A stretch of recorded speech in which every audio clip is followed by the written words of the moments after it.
Hello, everybody. Welcome to LCEA bargaining with Lake County School District. It's July 15th, 2002. And at this time, if we can do a roll call for members of the team. I'm Chad Farnsworth. Jake Stein. Julie Robinson, Lou Allen. Jamie Sidoric. Jeffrey Williams. Beckett.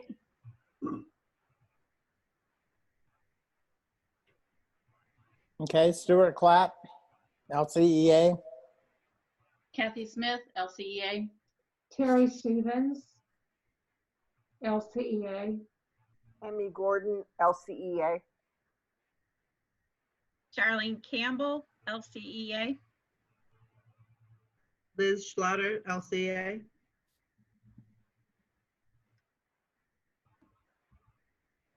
Okay, if that's all our team members, I will say our team has a guest that will be providing some input a little bit later on, and that's Principal of Windy Hill Middle, William Roberts. You see he's on the screen there.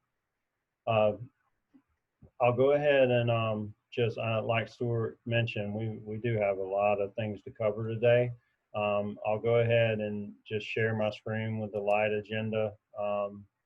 As we usually have something just to guide a little bit, and of course you guys' opinion on our direction is always included.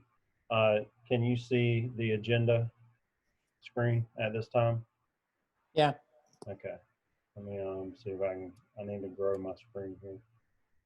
Let me just a second. I'm going to include more folks on my screen. Okay. On the agenda, I just want to briefly, if you don't mind, we've got a couple important dates. This meeting being the most important thing at hand, but we also have a task force meeting for school reopening tomorrow at 9:30 a.m. Via Zoom. And there's a board workshop where there'll be a lot of discussion that goes on Monday at 9:30 a.m. Just for information purposes. I want to provide, go ahead. And if I can add too, again, for information purposes, health and safety is a mandatory subject of bargaining. Okay. Along with work conditions and any money, just to round out the trilogy there. Okay. And we'll be discussing some of those today.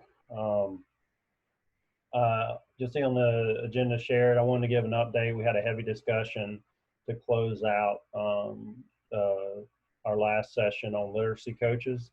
And I just want to give an update on that. And again, thank you guys for all the valuable input that we were able to gain from that last discussion. And then we'll go through some reopening topics.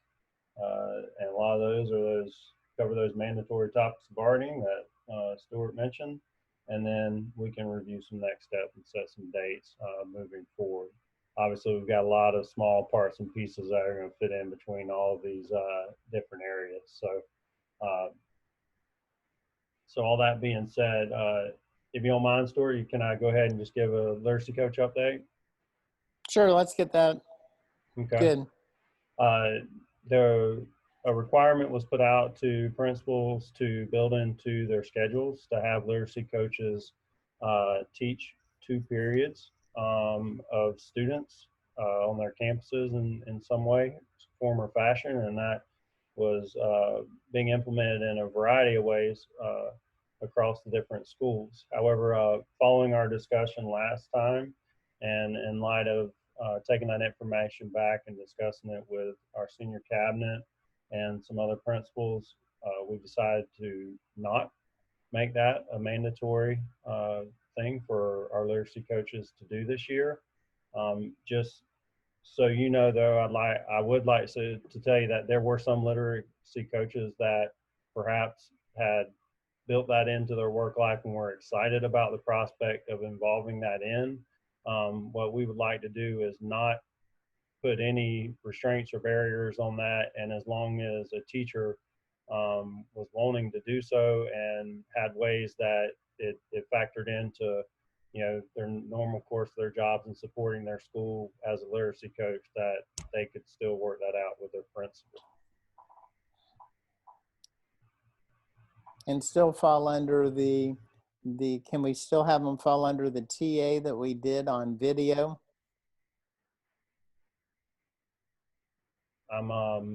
That's something we did not discuss last time, so you'll need to elaborate further on Well, that. you and I did a TA on video and security cameras, that they can't be used for certain purposes. And generally, we have not allowed teachers to be videoed without their own permission, and then the video belongs to the teacher. That's something I'll need you to make some type of proposal. We didn't discuss that last time, and I'm not prepared to discuss it today. You know, I know there's certain things that have been built that really provide assistance to the teachers and some of the requirements that have been made mandatory by the state to keep them employable. So I know Ms. Cockcroft has built some programs along with her team to make sure that, you know, we're doing that for folks embedded in their job. So I don't know if that's a key component of that situation or not. It's something I would have to do more research on, but I definitely would not want to do anything that hindered teachers from, you know, keeping the proper credentials to remain employed. The, you know, RTA that we had discussed, I think that's something that's probably going to have to come under some further discussion also, as obviously everything we do now has the potential to be on video and many times a necessity. So I think it's something we're going to need to revisit. The TA we reached primarily focused on security cameras, and you know, to me, I don't think that's really something that that would not.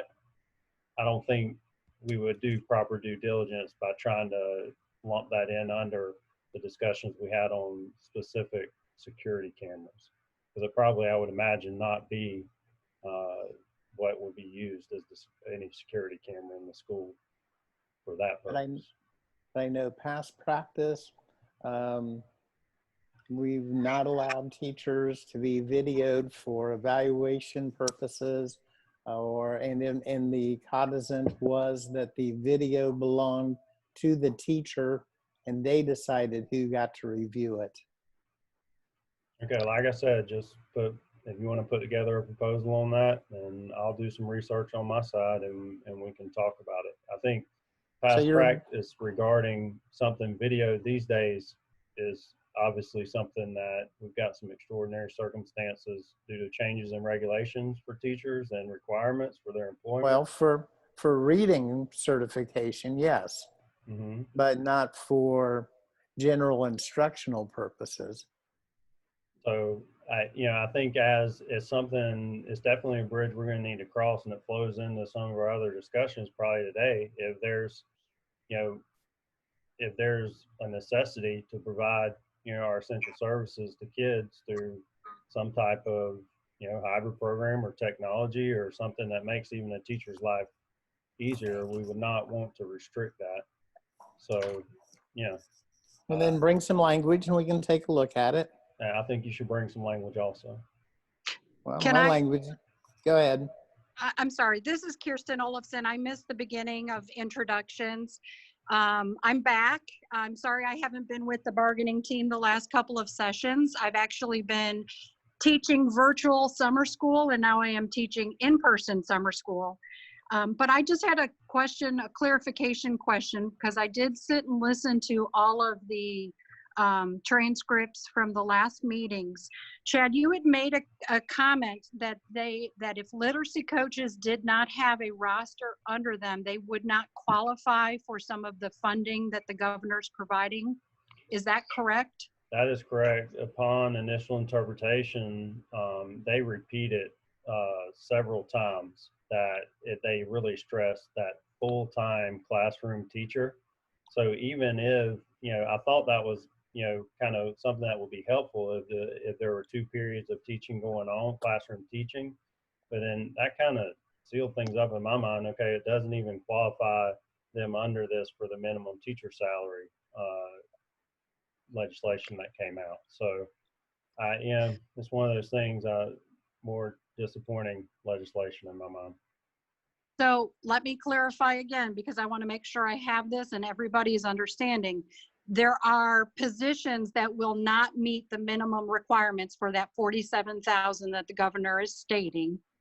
And or if they have been here, they would not get the remaining funds, any portion of that as well.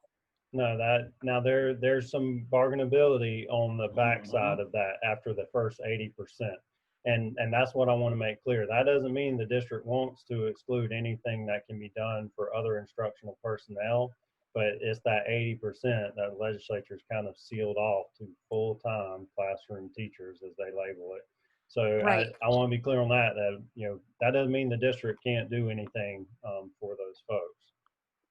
Well, I just wanted to clarify, because it's more than just literacy coaches. Oh, it's yeah. your program Absolutely. specialists and some other positions. Now, how does that affect? So you're saying, let's just say someone would have to be a full-time teacher or a minimum period requirements? Person, what I want to, we might have to parking lot this because we have so much COVID stuff and reopening to talk. I do. Fair enough. If I can make one final point though, I would be aware also that established 47.5 as a minimum is very deceiving also, because they have not funded districts to get everybody to that number either.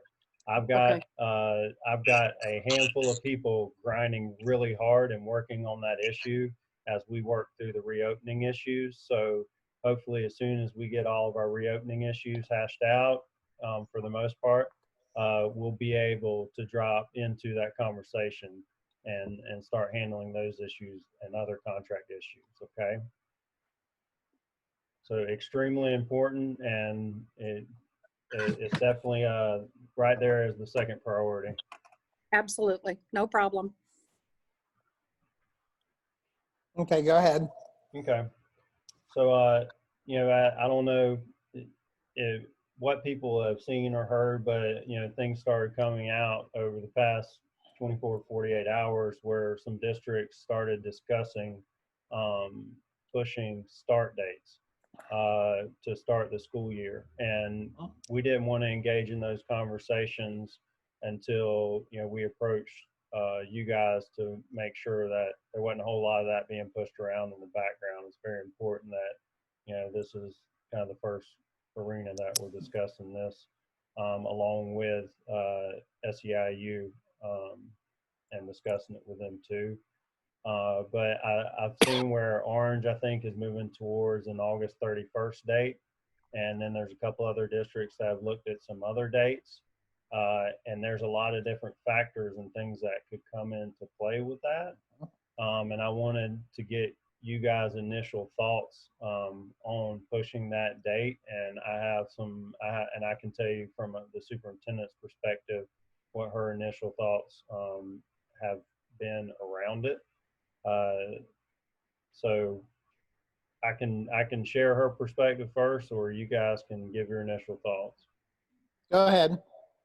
Okay, we're right now she wanted me to get you guys takes and opinions on it, and first and foremost, would you guys be open to pushing that date? And keep in mind that the new executive order from the governor requires us to open in August. So that's why you see that August 31st date kind of hanging out there with that's being pushed around and discussed.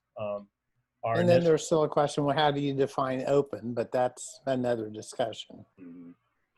And so our initial thoughts with this was, okay, time sounds good. And for a variety of reasons, and some COVID related, and then others as far as from an illness perspective, and who knows, that's a very undefined, but also from a preparation standpoint. Our initial thoughts were, okay, how do we, affordability becomes a very scary factor there. So we feel like if we push all the way to the end of August, we would run into some issues that would have to be worked out as far as how do we afford to do that. Because what we can't do is take our current funding and delay anyone receiving their first scheduled pay periods. That's out of the question. People are planning on when their first paychecks are going to hit, and we need to honor that.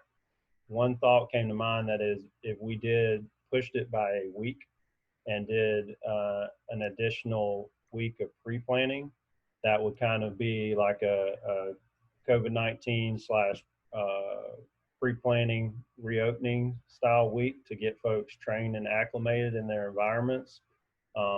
We would have some requests that required, folks to finish up a Google certification or training, so they're prepared for any closures or anything that comes down the pipe, and for any environment they're going to work in. It would also, whatever training resources or guidelines that we could explain and provide for employees would also be there, but would not occupy, I don't see that occupying a tremendous amount of time.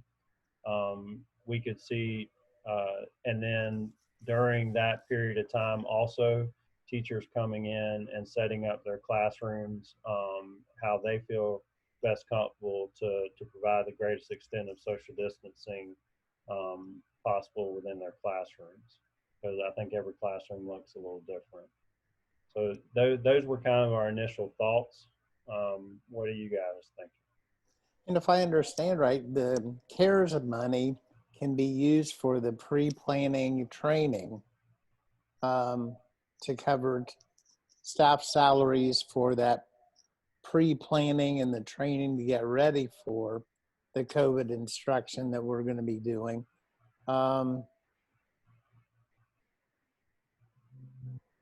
Is that correct? Yeah, I'm not exactly sure the exact bucket that would come out of the CARES, but I do think there's some prep and some training costs that could be covered there. So I think our goal is, they've been kind of interesting how they're providing feedback on the use of the CARES money. Not only is it a bunch of different restrictions and different buckets that can be spent, but their interpretations have been a little peculiar. I've got, and that's something that we'll have to get further definition from Mr. Scott Ward, CFO, to see. But any costs that we can put back against that CARES Act money, we're definitely more than interested in doing that.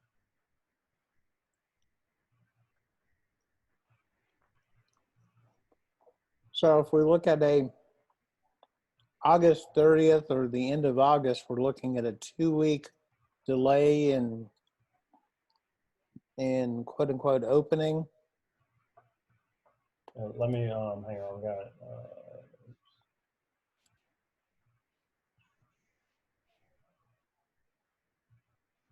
And that seems to be what most of the school systems I'm hearing, what they're looking at doing. I've seen it in a variety.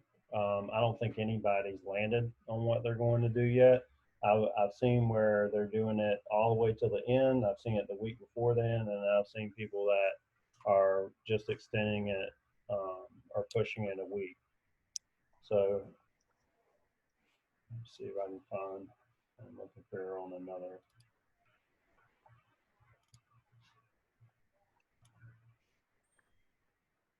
So just as a whole, depending upon that, if that would not be something you guys you're okay to entertain the thought of it, right? At least. I think we'd be okay to entertain the thought. Okay. And again, especially if we can set it up where teachers aren't losing or dragging the pay out because they've got some commitments. Absolutely. And that was the first thought that came to mind, because I do think there might be some districts that were toying with the idea of by delaying the start of the year, also delaying the scheduled pay periods. You know, a lot of that, you know, what we would be looking at, you know, if we were just delaying a week, then that's something we could handle based on current funding, because you know we've always got a few days built in that we can handle for like hurricanes, to where we don't have to make up a bunch of seat time. So anything that we feel like that would go on beyond the week of extending it, would put us into a situation to where we're going to have to make up seat time on the back end. So that's what we're trying to avoid, if possible. But I know there's also some appetites, and we'll probably, you know, hear about them either today or tomorrow or Monday, to extend similar to Orange, all the way to the end of the month. So Did Orange actually have their vote, or are they still postponing their vote and holding it tomorrow? I don't think they've had their vote yet. So just I know Polk it's has. I speculation know. at I this think point. Seminole has. Miami-Dade has, I believe. They were all the way to the end. Yeah. Yeah. Mhm. I think Palm Beach is still discussing, and I don't remember about Brevard and Broward or Marion. So what we'd like to do is, you know, first I wanted to get you guys, you know, at least your blessing to move forward with some planning to bring back some ideas to you guys, and also make you aware that those discussions are likely going to happen at a board meeting, and probably at the task force meeting also tomorrow. So obviously there's some things that are going to have to flush out, and there's going to be some bargain things that we'll have to consider with that. Okay. Okay. I personally would think that teachers would be very thankful for that. Yeah. Delay. Especially with given recent events. Yeah, and you know, a big consideration that came to mind with going the full month, and we'll have to think about, and people will have to make adjustments for, you know, teachers, principals, AP, staff, everybody. We just don't work. We're also parents. So, you know, that's going to have some implications there also. So, you know, a lot of those discussions will continue to arise, and how do we continue to support employees / parents also, if we're extending and looking at some of those things. So, okay, so that'll be something that we'll talk about moving forward. We've got also a draft of the most updated draft of our safety protocols that we'd like to discuss, and I'll pull those up.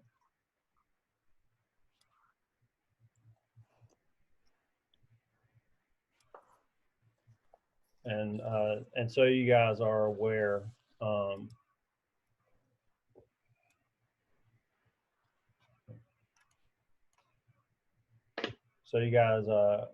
know, are aware, we you know, this is, mind you, in a draft form, and I've taken a lot of the things that are that I've seen that are definitely bargainable, and things that need to be impact, and I've kind of put them into a draft MOU in the background. So as we're discussing these things, you know, towards the end of our discussion, we can look at, you know, the draft MOU, which it does safety. I feel like, and health and safety, we're moving forward pretty well, but obviously there's some holes and gaps on some things we're going to have to determine.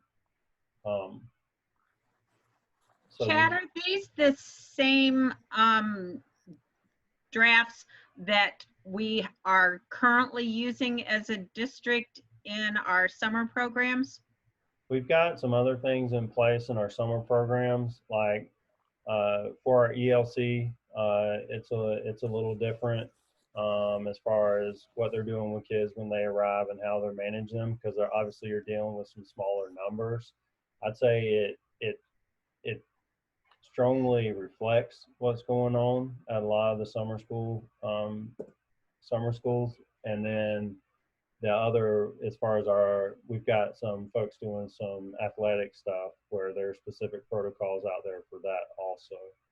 So, I think as we've seen, cases come up, and as we're looking at bringing more people, when we're sitting at about 2% and having, navigating some issues, this kind of encompasses what we'll expect once we have a lot more people on our campus and around the district.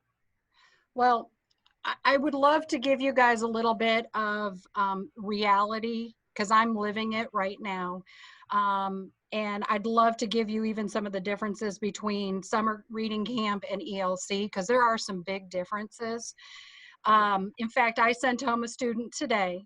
We've learned now that his dad was tested yesterday for COVID.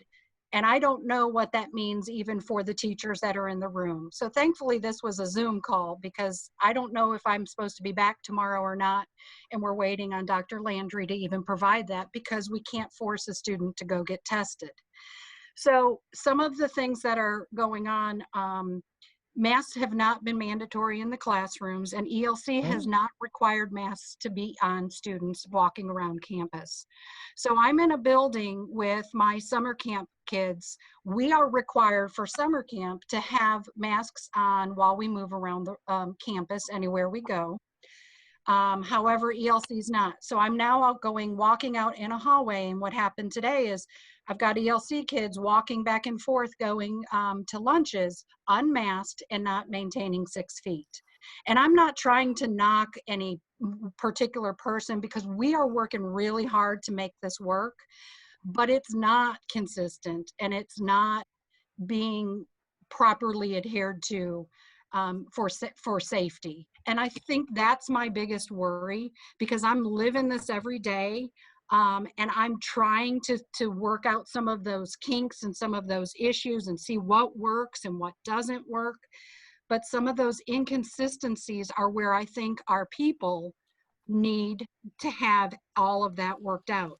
So my child that was sent home today, I don't even know, no one has been able to provide me, what is the protocol for deep cleaning that classroom? What is the protocol for me now as a teacher? All of those kids potentially, and 2 teachers in that classroom, what's left for us? Do we just keep reporting? And I think we're held to a certain standard, and we're held to certain things that this parent knew. They went and got a COVID test yesterday, never bothered to tell anybody. I think Kirsten, just out of all due respect, I don't think this is the venue to talk about those particular specific situations, because so if you can speak in a more general sense, because when we start talking about numbers of kids, schools, numbers of adults, we're starting to identify specific individuals. And we want to look at the protocol for all teachers if this similar would happen.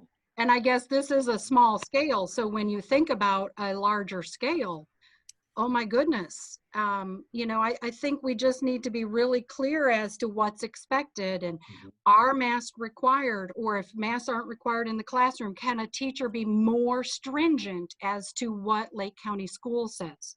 If I have a thermometer at home, can I take individual temperatures when kids walk in my room? I think those are the type of things as we go through this and look at it, that those suggestions are going to flush out. And I think, part of, if we back up and look at timeline, these summer schools were dropped in our lap pretty rapidly. And there are some, obviously we are working through some kinks and bugs. And I can tell you, Kirsten, you want to talk about living it. I feel you. I am literally 24 hours a day, fielding COVID issues and dealing with them with my team. And just know that if you've got an issue that happened today and it's been reported and the district office is aware of it, it's being processed, it's being evaluated by the health department, and you'll receive the proper guidance, and everybody will receive proper and I don't bring, Chad, I don't bring that up to say, hey, it's all about me, because I've never been like that. No, I don't think so. And I bring it up because here we go. We got to work out some of these kinks and these issues. This is a good example because on such a low level and Yeah. such a low scale of kids, what happens when we have the 18 or 20 in the classroom or more in middle or high school? Or the specials class or a PE class. I mean, we've got to work out these protocols. What are we going to do? And that's How why do we're we- here today. So, Yep. Exactly. so we can go through some of these and take a look at them. There's one thing you're going to notice, and it has to do with face coverings. The mandatory face coverings for adults, personnel, and teachers, anyone on campus other than students. What the district would be proposing was that would be a requirement whenever social distancing is not possible. And we know, and as Kirsten's seeing every day, that's a majority of our environments, it's not going to be possible. So we got to be prepared for that. But we also want to make sure that our employee organizations are on board for that requirement to be included in this document as we move forward with our task force tomorrow. What would it take to make social distancing possible? You would essentially need larger schools, larger classrooms. That's the problem, is it's impossible for in person. You can get a lot closer to it in a lot of the settings at the elementary level, but when you get to that middle and high school level, it becomes extremely difficult. And that's later on in the conversation, we've got some ideas that our middle and high school principals have been working on that they think they could help that situation somewhat. And that gets into when we're having discussions of what things look like from a model standpoint. So face coverings, is you guys positioned that you're okay with the requirement of face coverings when social distancing is not possible? Yes. Okay. I will have some members who are upset at that, who don't want to wear face coverings for whatever reason. But I think that we can reassess that a month from now. But where we're at right now with Florida leading the nation, being a hot spot, I think we have to do that. Okay. I don't understand why we're not saying the word mandatory. This is not a political statement. We have to model the behavior that we want to see in our children. And we need to all be wearing masks for the safety of all. And it should be mandatory. Well, I think you can, to me, mandatory and required are interchangeable. And if we're using required, but mandatory tends to put people on the defensive, where requirement knows it is required, and it's the expectation is it for it to happen, and there'll be there'll be ramifications, I guess, if people aren't meeting the requirement.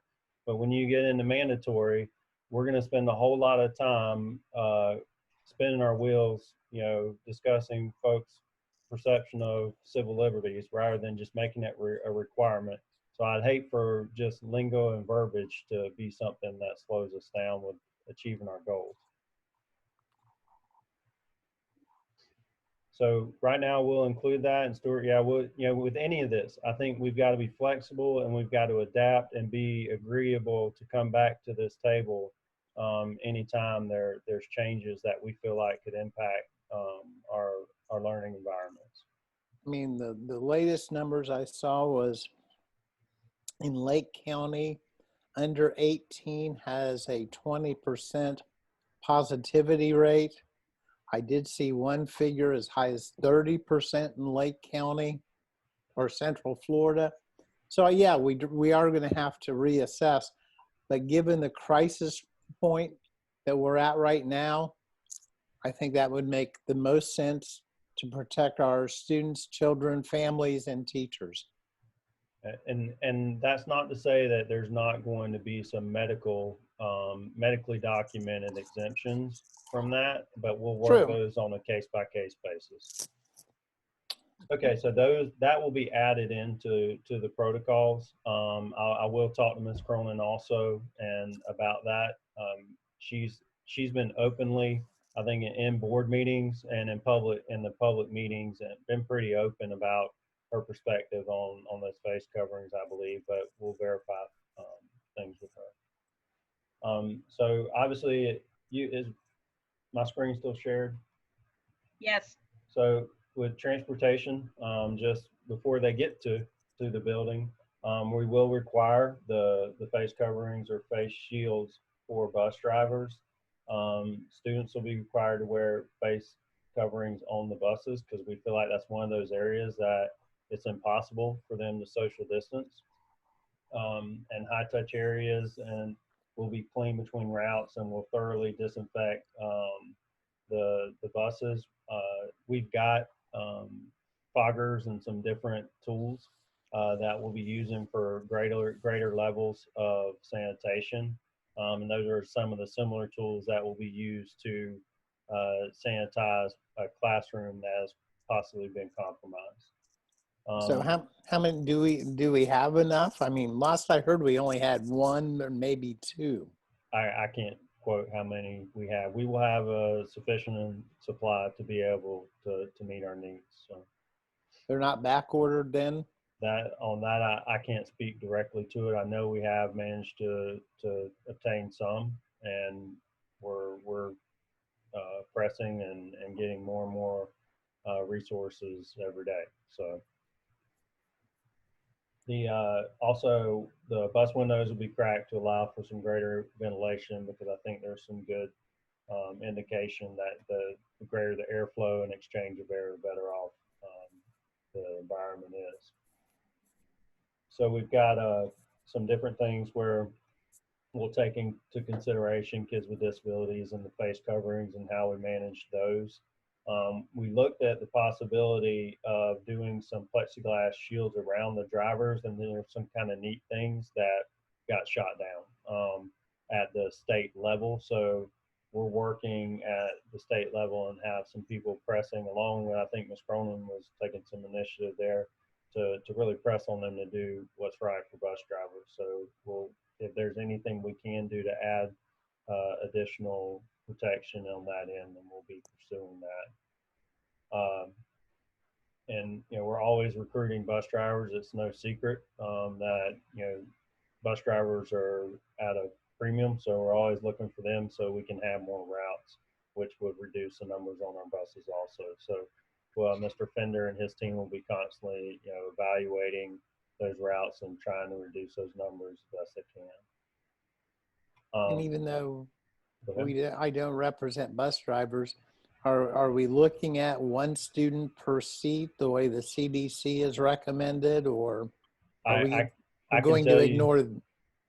I don't think we're going to ignore it. I think we're going to do what's possible and what's feasible to meet what's required of us to provide that brick and mortar 5 day a week. So I can tell you it's going to be impossible to social distance on our buses. I think they are looking at, when possible, spreading them the best that they can to get them to school. And that's why it's so important that those face coverings be used on the buses. So some of those things are just things we'll have to work out along the way, and as we see our numbers. So once they get there, arrival is what you see on your screen. First and foremost, it's going to be educating our parents and our students on how important it is for them to stay home if they are sick and have symptoms that could be COVID related. The temperature checks. We're going to conduct temperature checks on any students who exhibit COVID-19 symptoms, and if they are exhibiting those symptoms, then we'll be isolating them until a parent arrives to remove the student from the school. Now, who's responsible for the temperature checks? The temperature checks will occur in the front office by a designee. I would say that first level designee would be the school nurse, but as we know, things will happen, but it will not be required by instructional personnel to do so. However, getting back to one of Kirsten's points she made earlier, will I be allowed to take their temperature if I want to? It's one of those things where we do not want to restrict, because on a little lighter note, all of a sudden you might have a lot of students that have some miraculous COVID symptoms are feeling a little warm. If a teacher happens to have an infrared thermometer and they want to zap them to see, I don't think we'll have a big problem with that. We don't want to restrict anything that, to me, it's like envisioning the whole back of the hand to check them. It's amazing how a mind can register a temperature pretty quickly just by pressing the back of their hand against the forehead. What I want to say is an old school thermometer that involves putting in somebody's mouth would not be something we'd be okay with, and any physical contact with students would not be something we'd want to do. But perhaps if there was one of the infrared aim and go thermometers, that's something that I don't think would be an issue, especially if we're calling bluffs. And I don't think parents will have a major issue with that either. I mean, they love getting those phone calls when somebody on those mild 0.001 over 98.6 degree temperatures. So, But if it, just running some quick numbers, if you're looking at 10 seconds per individual to take a thermometer, a temperature, multiply that by, Mr. Roberts is here. We've got schools with over 1,000 students. That's basically 2.5 hours. That's a great point. And I think that's why we're not doing the screening to get into school every day. And I think, obviously we're hearing different opinions on temperatures and how much of a factor it is. But at the end of the day, anybody that's working in school knows a parent can game out some fever in a heartbeat with some Motrin or Tylenol. And unfortunately, I think we're going to have folks that are still following those old school thoughts as that being okay. And if they can float them for 3 hours, that's a whole lot of exposure based on temperature, or based on a faulty temperature reading. So I think we've got to have our eye out for those symptoms. So, and then like I mentioned in our last meeting, that causes some log jams, which, revisits to safety issues we've dealt with in the past in regards to just overall school safety and students being in large areas before and after school and things of that nature. So. Will there be a consistent list of symptoms that schools will be looking for?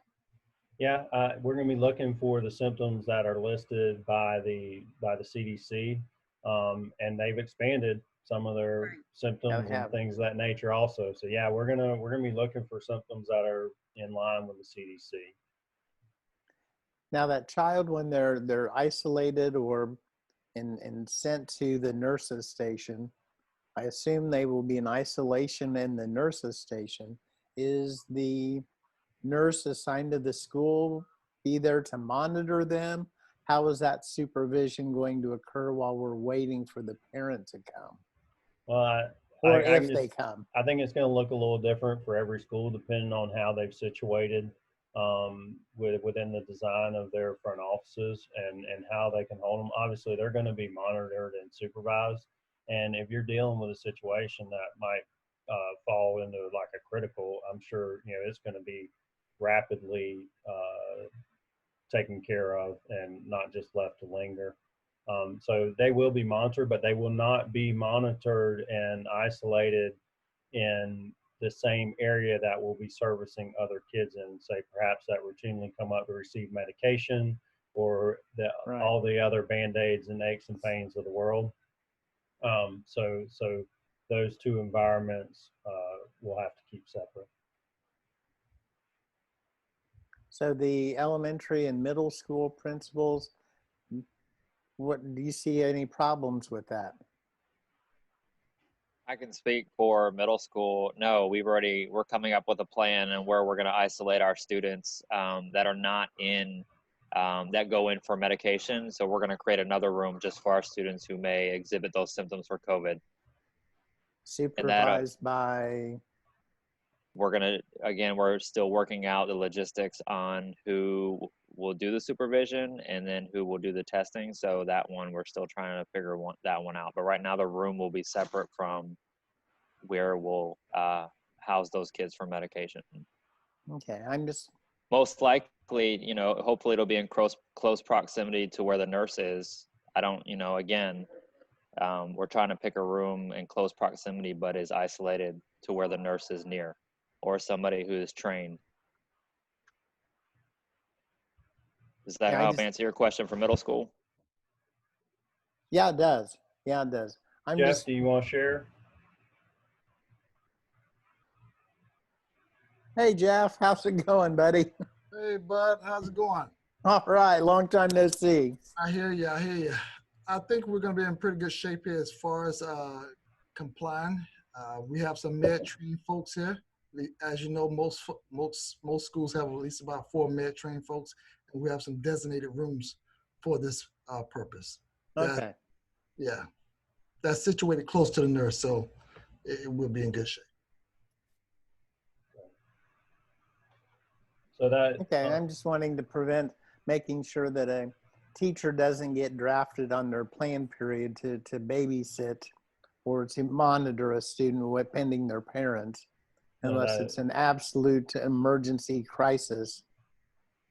yeah, outside of an emergency crisis situation, that will not occur.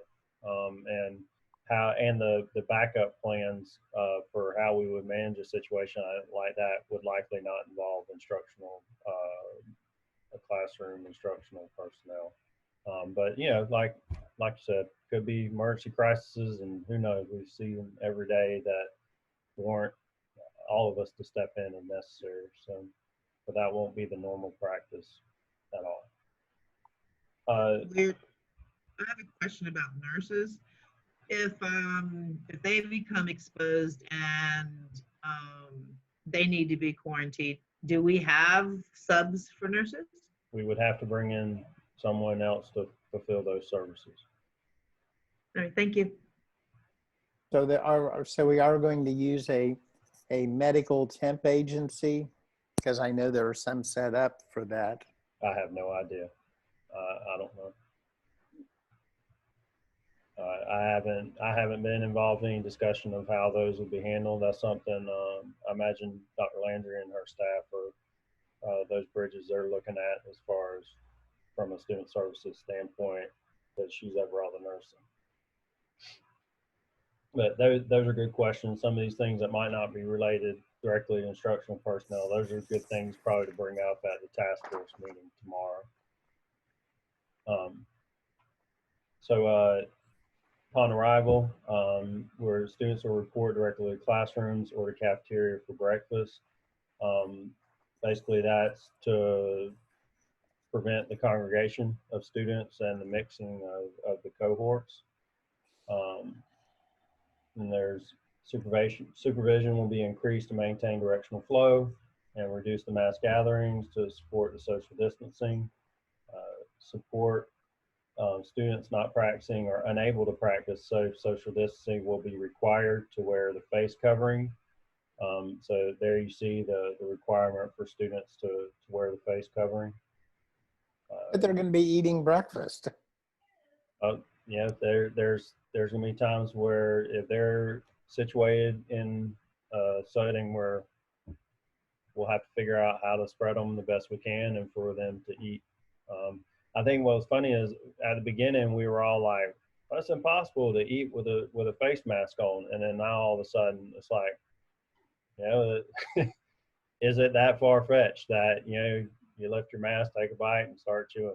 I don't know. I can't tell you that's what's going to be required, but we're going to do the best to spread them in those breakfast and lunch areas so they can eat their meals and be as safe as possible. And supervision will be provided by whom? I think you've got, as far as supervision, that because that's the balance that has to occur. You've got students that are entering the classroom in the mornings. We're going to have to look at, I think every school is going to be different. I mean, you've got teachers that, and instructional personnel that are on that rotating basis and work those supervision in the area. So I think it's just going to be a matter of, your people that are free to move around a little bit more, working to get those kids to almost herding the little cattle, to get them where they need to be, so they're not spending those extended amount of times together. Now, I know for bus duty, there are differentials available. Are we going to look at possible differentials for that kind of supervision as well? I think there's some principles you can talk. I think there's a variety of ways that the supervision is currently covered. I don't think that anything is distinct to just bus duty on what they do. I think there's extra supervision that is the way it's termed now. Is that correct, guys? Yes, Chad. That's we actually use one in our cafeteria in the morning. So we have morning extra duty and afternoon extra duty, and we use them accordingly. We don't need one in the cafeteria in the afternoon, so we use it, by gate. So it's just kind of, it's like we have 4 in the morning and 4 in the afternoon, I think, something like that. So you're looking at differentials, 4 in the morning, 4 in the afternoon, or are you having a teacher being assigned to that before or after their regular work hours? These are extra pay, Stuart. So they sign extra pay. Okay. They sign up for those, and we put that out if you'd like to do it. And every year we've never, this year since I've been at Tavares, and even when I was at Mount Dora, we never had any problem filling those spots. That's the same thing with middle school as well. And that's definitely, as you see that word increased, that might be an area where we're going to have to, provide to the schools some additional support for, those, like Jake says, currently at 4. If we need to expand that, that's definitely something we'll explore. How about my phone's dying? It's down 20%. This is what you decided to do. Yeah. Class, so I you can call in on mine. I'm sorry. From the elementary side, we have non-load bearing folks that manage the sidewalks. So that's going to be, pretty much a cinch for us. That's something that's customary as far as how we do business anyway. So it's not anything, over and above. And part of where it currently stands is, as you're planning for those rotation and those schedules of coverage and things, that's where, we would include that, include the folks at the school's input on how that schedule develops so nobody gets overused, and we've got, everybody chipping in.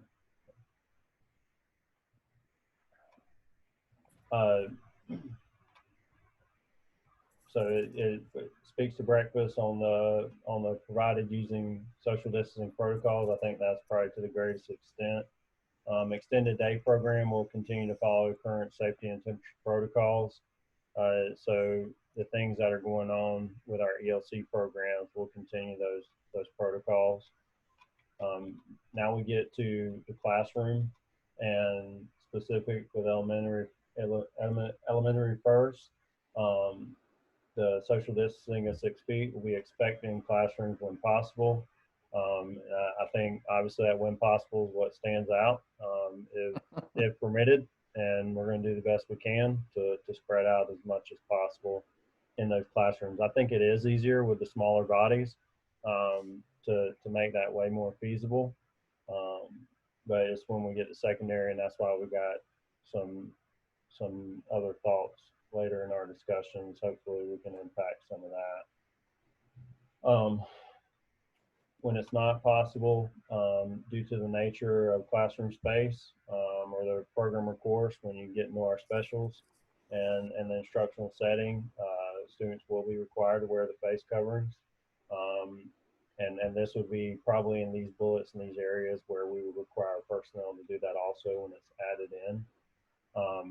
Then we address the students with disabilities to where we'll work with them in the challenges that they face as far as wearing face coverings and things of that nature on an individual basis. Students participating in recess and physical education, if they're maintaining the social distance, then they will not be required to wear the face coverings. Just as out in the open air, I feel like there's pretty good consensus that it's less of a threat for passing things around, that they're social distance, especially outside. Chad, does that apply to teachers and staff as well as students? I think so. The way that you're going to see it, I think it's kind of tough with adults because, you know, those little guys sneak up on you pretty quick. So I think as an adult, I'd be prepared at all times for, as always, for them to violate our space. So, yeah, it's basically when social distancing is not possible is when that requirement to wear the face covering would be there. Okay. Right. Since we are looking at requiring staff, who's going to provide? I mean, a face shield can run anywhere from $10 to $20 each. Face mask or face coverings can be, depending on what you're using, anywhere from $2 to $4 each. If you're using an N95 mask, it's even $9 to $15. Who's providing this? The district will be providing every employee in the district, not just instructional, but even myself, 5 cloth reusable masks to begin the year with. So they'll have one for every day, and then they can be properly clean, laundered, and sanitized. So that'll So be. we're not using disposables then? No, we will not be using disposables. We will have disposable stock to provide options for if kids do not have theirs on a day. You know, first step in enforcement of masks, if someone doesn't have one, is to provide them with one. And we'll make sure that everyone has some to provide if say perhaps a student doesn't have one, or even adults, if they wind up and don't have theirs for some reason, then we could provide one then also. But we'd like for everybody to start their day with one. And so when it comes to the shields, right now the shields seem to be what's in the most difficult to get. We do have shields in stock in an appropriate amount to hit some areas that are high in your face, non-instructional areas, and some of the things where you might be coming in close, a less than manageable close contact with someone. And when it comes to instructional, we do have enough to provide for those folks that are working with students with disabilities or providing therapeutic services. We've got enough to do that. And, you know, my hopes is that, you know, some millionaire is going to become a billionaire and have enough to sell us, so we can have those on hand for anybody that requests those. But that's one of those based on upon availabilities if we open it up to everybody. So that's where we're at as far as providing the face covering. And the costs for that can also be covered out of the CARES Act as well, can it? Yeah, we're looking at covering a lot of this PPE out of the CARES Act. You know, we're also, and you'll see this in some of our, I'll finish a couple bullets because it kind of leans into this, but hand sanitizer, disinfectant wipes, soap and water will be readily available to employees, students, and visitors. So moving a little beyond that, we'll have hand sanitizer in all classrooms. Some of the touchless stations are also something that is beyond being able to be procured at the moment. They're about like unicorns at this point. So we're working on trying to get the touchless stations and things that operate without touch. But at least we'll have the hand sanitizer, the soap and water, and things in the classrooms to help sanitize. So do we have all those in stock right now, or? I believe we have enough hand sanitizer to do what we need to get the year started now. I know we're working on every day just getting as much as we can. I mean, so hopefully we'll continue to bring those things in. And, you know, I've heard a lot of variety. It's amazing how many different things people are coming up with as far as devices, mechanisms, PPE. And I think we're going to see, you know, technology move pretty fast on some of the things that are available to help sanitize the environment. So we're looking into all things. Nothing seems ridiculous at this point. So as we see something that we have funding to purchase and that is going to be effective in providing a healthier environment, then we're going to act on those things. Now, one of the things I saw in some of the Chinese schools and some of the other schools around the world were plexiglass individual shields per desk or per individual at their workstation. Have we looked at anything like that too? We have looked at them. They're not part of our safety protocols at this time, but we have looked at those options. Some of what we've been told by the health department is that that is probably not the best bang for our buck as far as preventing spread in the classroom atmosphere. So that's not part of it now, but it's something that we might evolve to being able to get something that's effective like that. Because I know I've talked to teachers who said they'd be willing to buy their own. Well, and we're going to try and keep the buy their own. I agree. To extreme minimum. It's bad enough as it is when we can't. When folks are going out and buying stuff, we want to. There's enough financial pressures on teachers that we want to be able to provide things that are effective in the classroom. Chad, I know that you said that there will be cloth masks provided and the shields and everything, but I don't see that in writing. Well, that's in the MOU. This is as the safety protocols, because we don't want basically in this document, it's more of a safety protocol and less of a generalization for the things that have been bargained in the background. But it's the first statements in the MOU that I've started drafting is district will provide this, district will provide this, district will provide this, and you'll see that whenever we get to that point. So just know anything you're seeing PPE or sanitation wise on here, we're providing those things. Okay.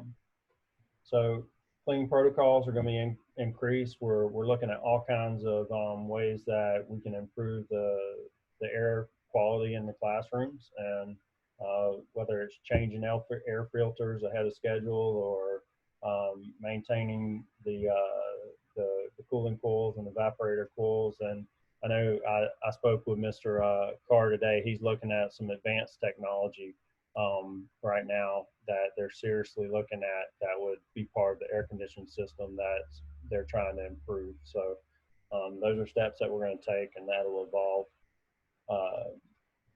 Equipment and instruments will be washed or wiped down after each use. This is in scenarios where equipment that must be shared needs to be sanitized or wiped down.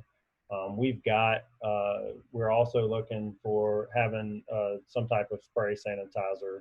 So when you think of wiping things down, if wipes are not the best option, right? If spraying something down, that'd be available. And then letting it surface dry. Yeah. Yeah. I just don't want to get teachers in a position where they're responsible for cleaning up their own areas. Well, I mean, they've got enough instructional issues that they're going to be dealing with. And I agree. I think they're going to have a lot on their plate, but then I think there's going to be times where, they're going to want to do those things. And if we provide the resources for them to do them, then I think that's important. We don't want to restrict them from being able to do things. But there are probably going to be some classes and specials and electives where they're going to have to assume some responsibilities for not necessarily cleaning an environment, but doing some light sanitation just to ensure, even for their own health and safety. I think my worry for teachers, and I think a lot of us teachers worry about this, is we have been so conditioned not to allow any type of disinfecting wipes, things that kids could get their hands on. I mean, we've seen kids in middle and high school eat Tide Pods. So will the county back us if we have these products out in an area for kids to wipe down a computer or instruments, and they do something, like kid-like, and smack a kid with a disinfecting wipe who has allergies? And that's my concern. I think we have some great things in here, but we've seen us having to roll when parents get advocates and parents get this and parents get up in arms. So that's my concern, because we've been so conditioned not to have those items, and air fresheners and air sprays and all that kind of stuff. Yeah, I think the main thing is, first of all, we're going to be supplying products that don't pose a hazardous threat for folks. But I know you will have people that have acute sensitivities to different products. So I think that's part of the training, that if we were able to push, we can do kind of a COVID pre-planning. We could have that will be embedded into some of the guidance that we provide. But, you know, at the end of the day, it's like, they use sharp pencils every day too. You know what I mean? So we got to just be mindful that, you know, that they're going to be kids, and just know that from a risk management standpoint, that we're going to back you and make sure that, you know, if kids are being kids and all of a sudden we've got parents trying to leverage kids being kids, we're going to take care of all of our staff, not just our teachers, but everybody. So this will then also be translated into the student code of conduct. As far as student behavior and wearing masks and cleanliness and washing hands and social distancing when possible, are we going to embed all of that into the student code of conduct, which then gives the teacher a little more defense in enforcing these things on a student? I don't think you will see it insert into the student code of conduct. Where you're going to see it is in a part of our board approved reopening plan. It'll be somewhat of an addendum, I would say, to the code of conduct. We'll discuss those issues and expectations that we have for students.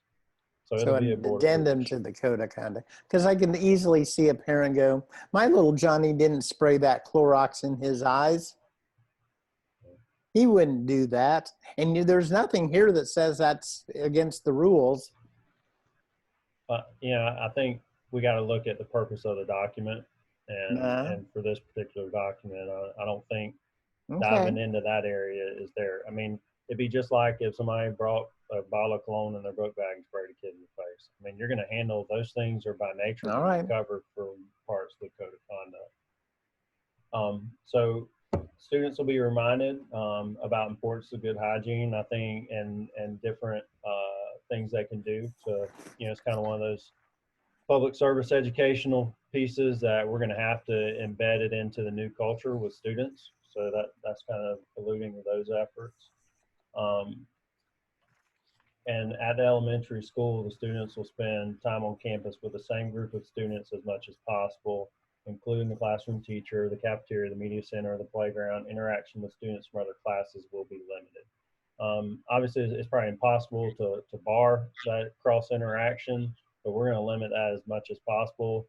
And at the elementary level, I think that's the easier level to accomplish that, because students are pretty naturally cohorted. So, which leads us into our middle and high, which is a little bit different scenario and will be managed a little differently. Some of this is repeat, as you see our middle and high, so I won't rehash things that are repeat.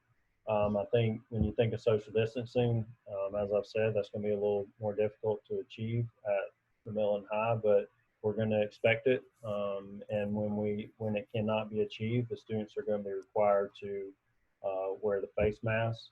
Same thing, consideration for disabilities, provision of hand wipes or hand sanitizer and different PPE. Cleaning protocols increased, equipment and instruments same, and then things about good hygiene. The one bullet that's a little different is our outdoor or larger than normal venues, our auditoriums, gyms, and large meeting rooms and pavilions. We're going to utilize those for activities when feasible to decrease the possibility of transfer of airborne particles. So if we do have, you know, those specials or electives that are usually large groups confined to small areas, when possible, we're going to spread those folks out as much as we can. But, you know, we've got inclement weather and heat to consider here in Florida. So those will be factors sometimes that might limit. But hey, we're gonna do the best we can to spread those folks out. Maybe this is an interpretation for our principals here, or maybe there's something you can add. We have a lot of students whose parents may work in Orlando, and they're dropping their student off before early in the morning or picking them up late. I know I used to get to school sometimes an hour before I needed to, and there were students waiting because their parents had to work out of town, and so how are we going to handle those students? Because we can't just send them to the cafeteria because the school's not technically open yet. Are we going to leave them sitting outside? Have we put any thought to that? Now, we put thought to it, and some of the principals can maybe add to it, but I can tell you at the end of the day, we're doing all we can to cover our statutory obligations to parents. It's easy for you to say. And at the end of the day, the parents are going to have to take some ownership in that also. Okay. We can only do what we're required to do, and we're busting at the seams already. So, but it has been discussed. Has there been any solutions at this point, or any creative ideas on how we're going to handle that? I think school by school, it's going to be different. I think some schools experience more of that than others. And, you know, I can tell you the leadership in this district or teachers or everyone, nobody's going to put a kid in a compromised or difficult situation where their safety is in question intentionally.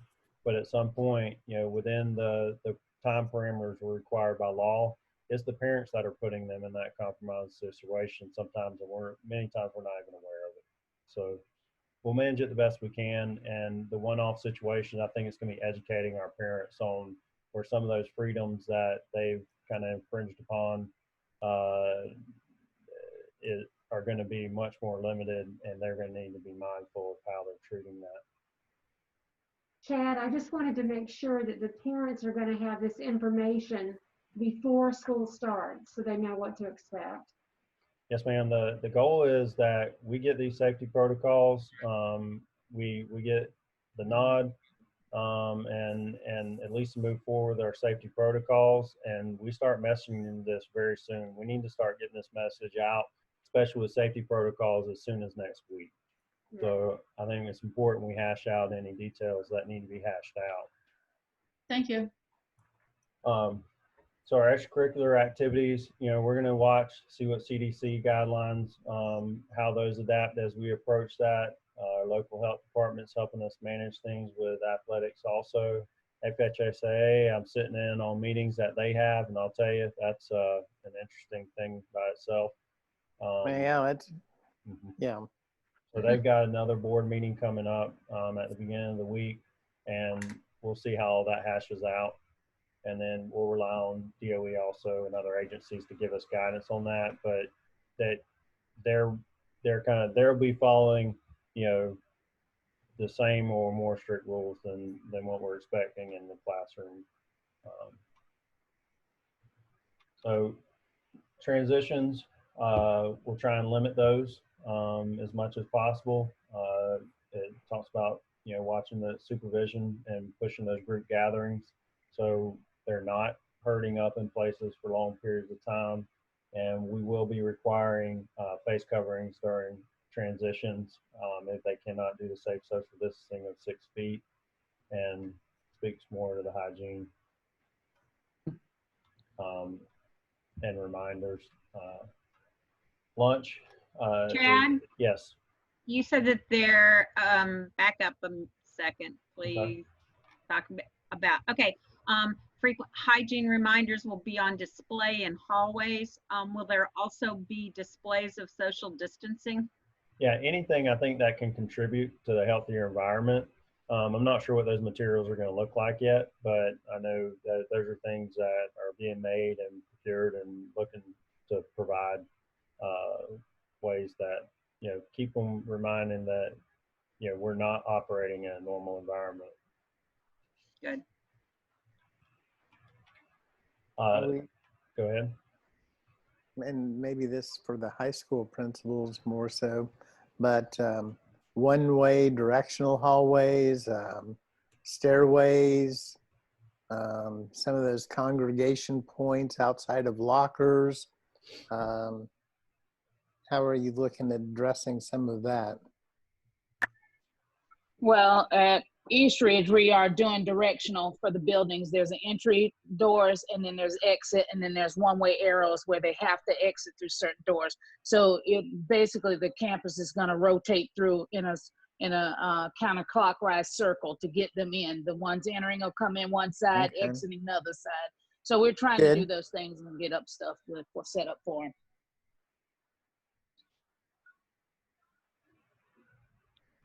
I think where it makes sense and it's possible, that's what they're definitely taking those things into consideration. Go ahead, Jake. We're doing the same thing. More the hallway, they can go both directions if they're inside, because we don't want them to go out all the way around the building and stuff. But the stairwells are going to be one way, and we're going to have those signs. And as far as like lockers, because all the kids have Chromebooks, we only had 46 kids buy a locker last year, so we kind of did away with our lockers. So all those areas we're trying to take. Their gathering spots. They'll always find new places. Looking, but we're trying to limit those spots as much as we can. And some of those you'll want to find before they do. Yes, sir. Okay, thanks, Jake. Moving on to lunch. Students are going to sit with their classrooms, the elementary level classroom cohort, and they'll be distanced from other cohorts. They'll wear face coverings when moving through the lunch line, and alternative seating areas, including outside seating, will be utilized when available, and hand sanitizer will be available in those areas also. Very, very similar at the middle and high. Alternative seating areas will be utilized to promote the social distancing. Students will wear a covering when moving through the lunch line. Hand sanitizer available, and will increase the point of sale locations for those high traffic lunch periods.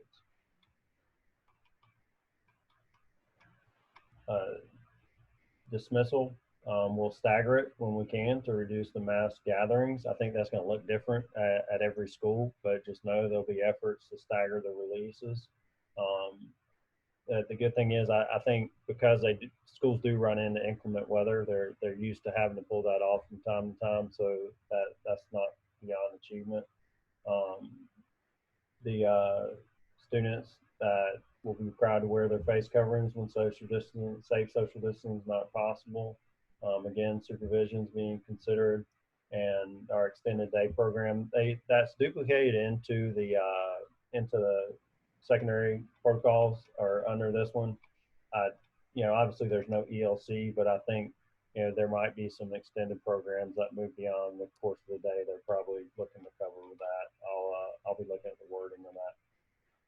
So we've got some additional safety protocols.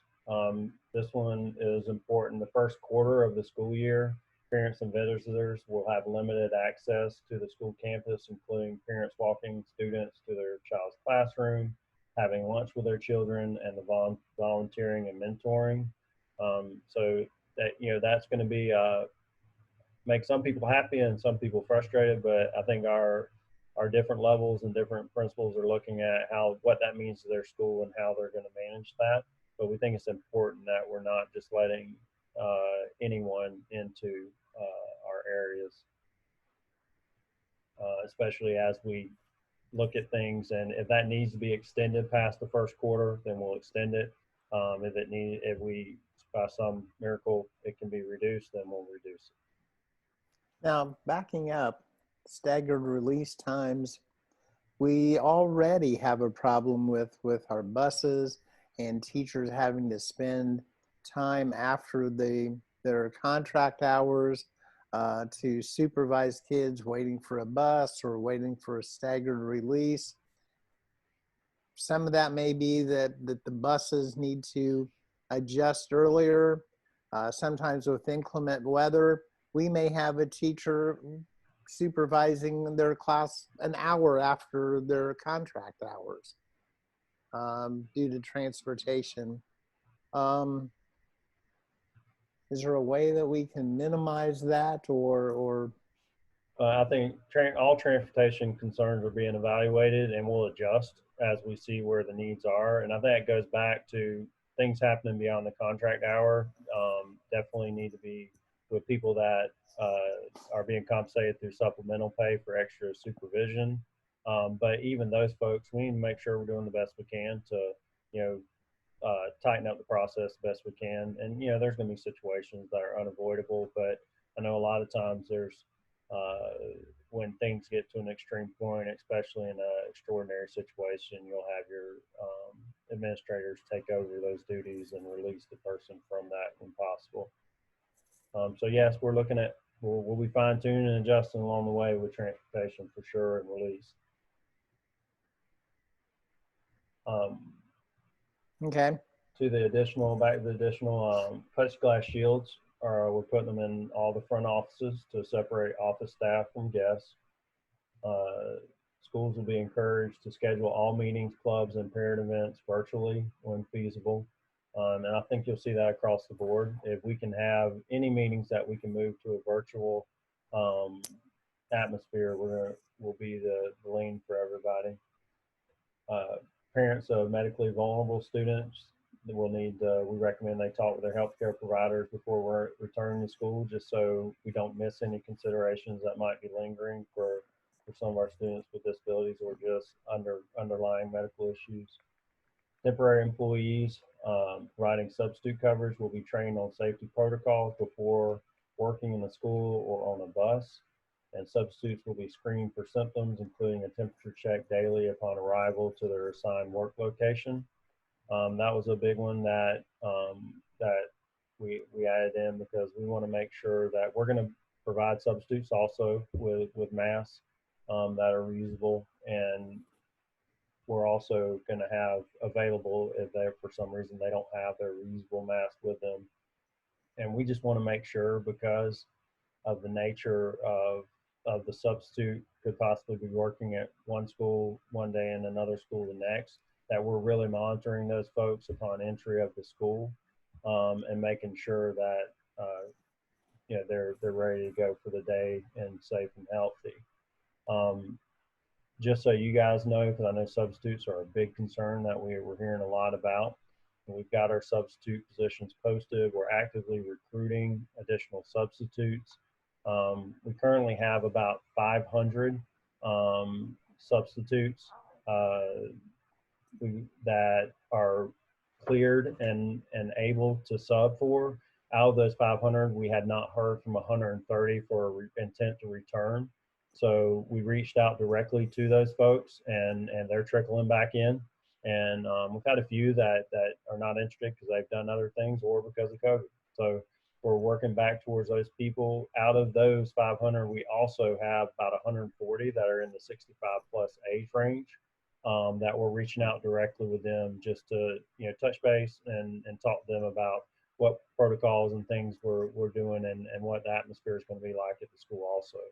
So we're working really hard to make sure we've got substitute coverage as, you know, and just by nature, we have a lot of absences, especially at the beginning of school.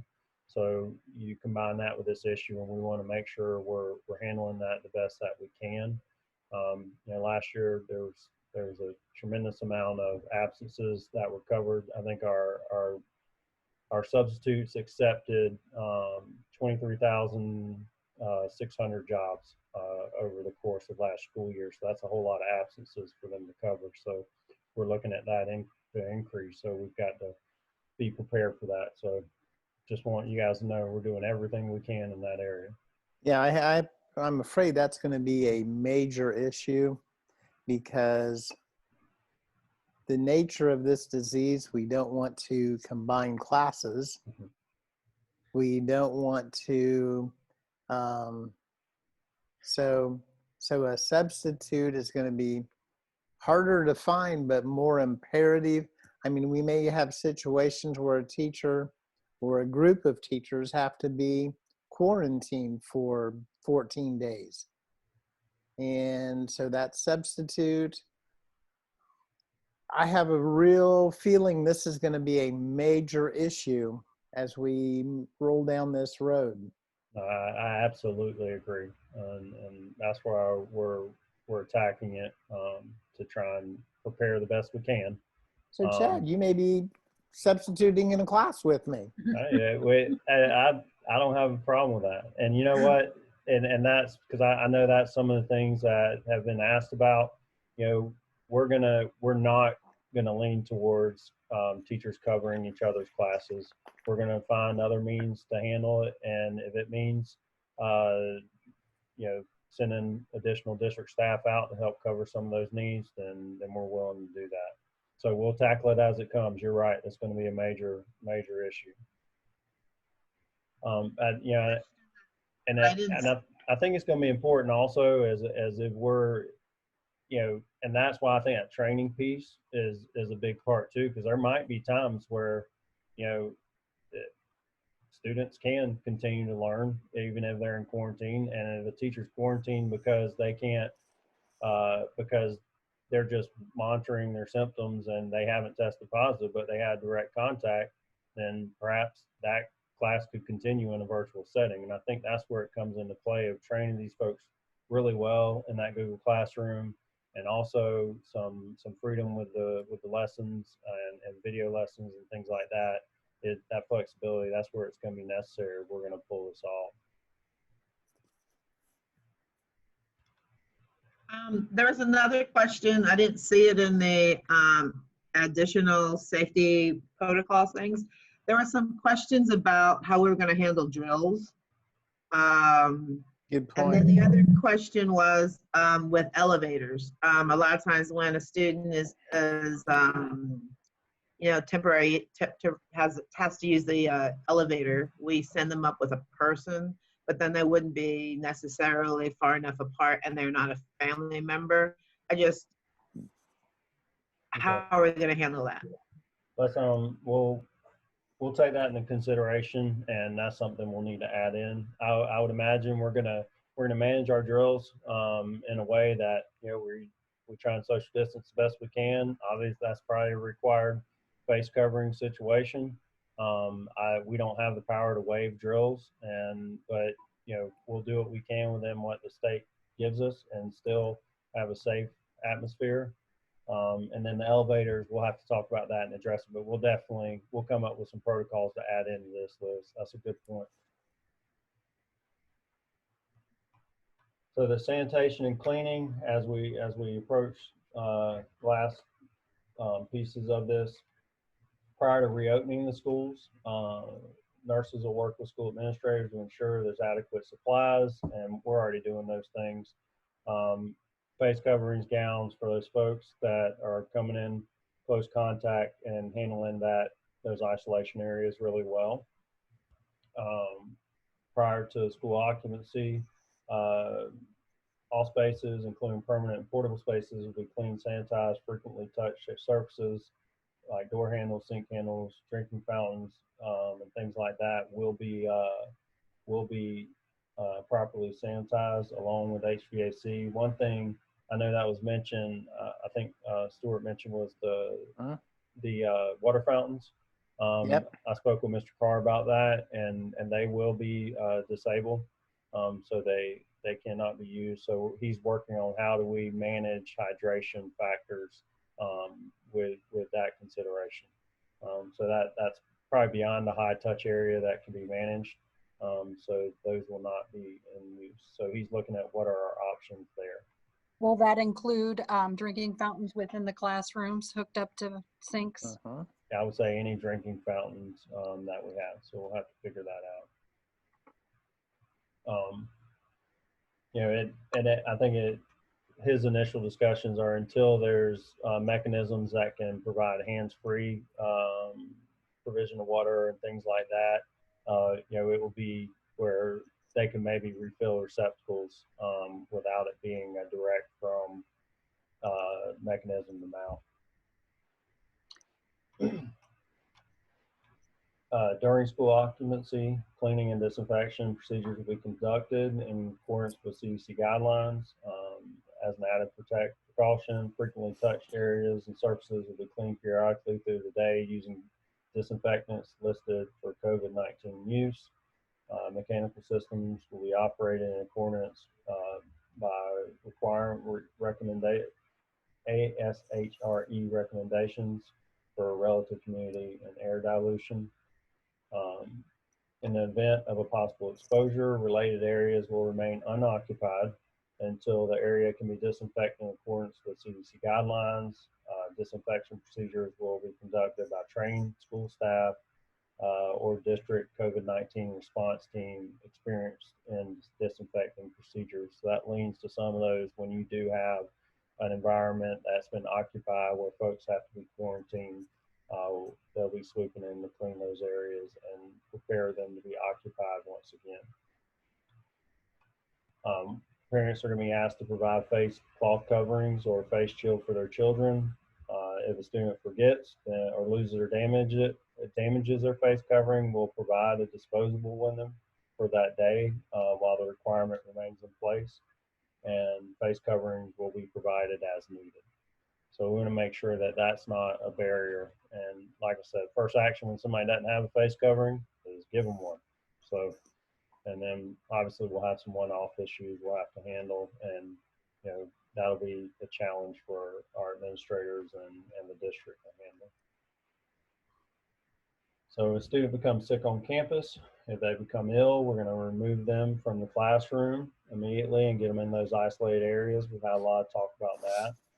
While they're waiting to be picked up, nurse or staff will remain as far away as safely possible and maintain supervision. Health evaluation will be conducted by the school nurse. Parents will be contacted for immediate pickup if considered necessary by a nurse, RN, or district health educator. Parents will be provided information for COVID-19 testing and next steps. Nurses will provide suspected or confirmed cases will be reported to the district health educator, who will report it to the Department of Health for contact tracing, and will refer to the attached guidance that you'll see on the last page from the Florida Department of Health regarding return to school criteria. So parents will be told that their child needs to be tested? They'll receive guidance on that. I can't tell you exactly what they're going to be told based on what the situation presents to them. But that'll be our nurses and our medical professionals that are handling those issues and making those recommendations. We are go ahead. No, go ahead. Communication with staff, students that test positive. The main thing is that we're protecting those FERPA and HIPAA privacy requirements and balancing that against the health and safety to make sure, you know, that's a delicate balance, but it's something that we can achieve. And you know, we're continuing to work on those processes on a case-by-case basis. The school nurse will share pertinent information with families of students who are directly impacted in accordance with the guidelines from the health department. The district will be in constant contact with the health department and will follow their guidelines for notification and contact tracing. CDC guidelines will specifically define how classrooms and schools will be closed in the event of a school or community spread. So when if we get into a situation that's not manageable on a case-by-case or day-by-day basis, that's when that health department will lean in and tell us when things need to be closed or shut down. Okay, and that kind of leads into some things I would want to ask. We know that the 10 days, theoretically 14, would be covered under a first exposure. We know that realistically, if someone only has one exposure in a year, they're probably very lucky, because we've got 44,000 students.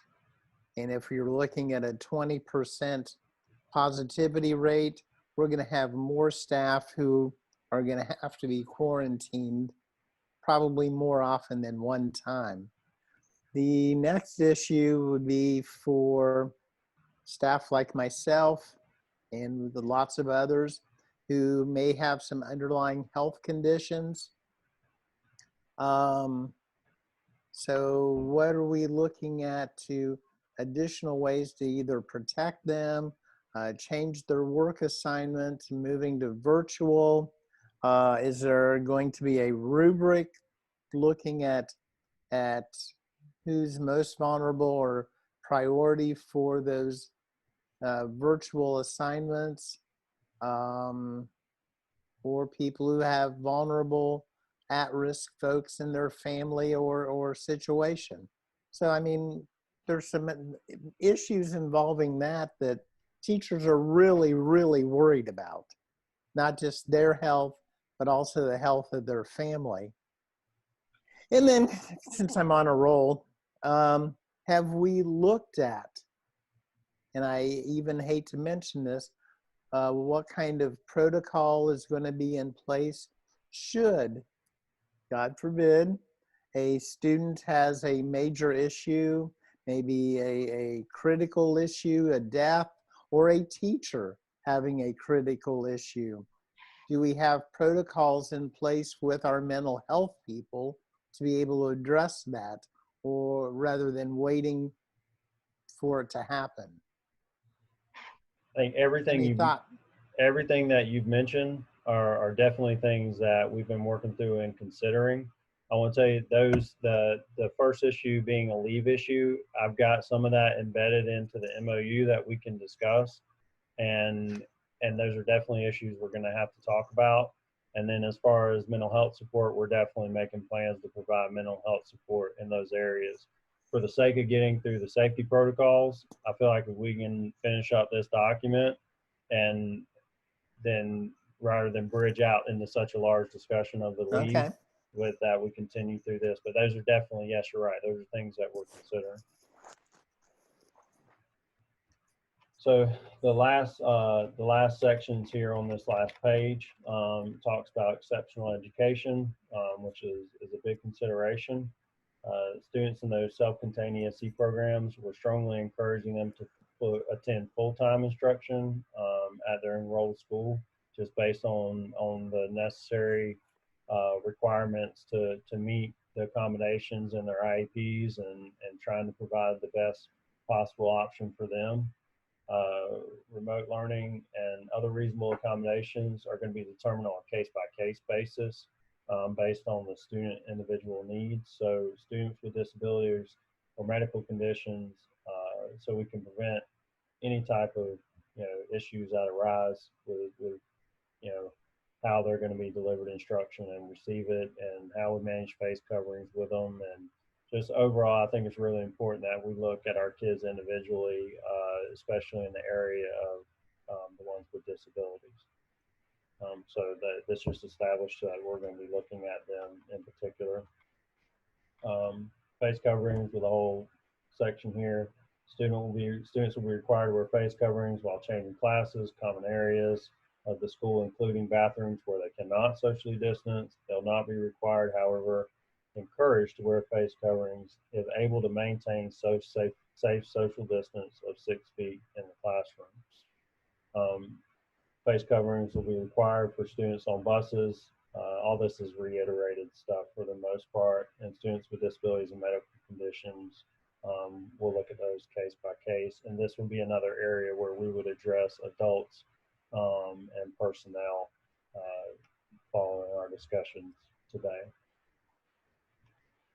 And then last, there's social distancing barriers and other measures to prevent spread. In addition to make every effort of social distancing possible in classrooms, other safety measures such as frequent hand washing, hand sanitizing products in classrooms, protective PPE, and including gloves and face coverings, face shields, and gowns will be provided by the district.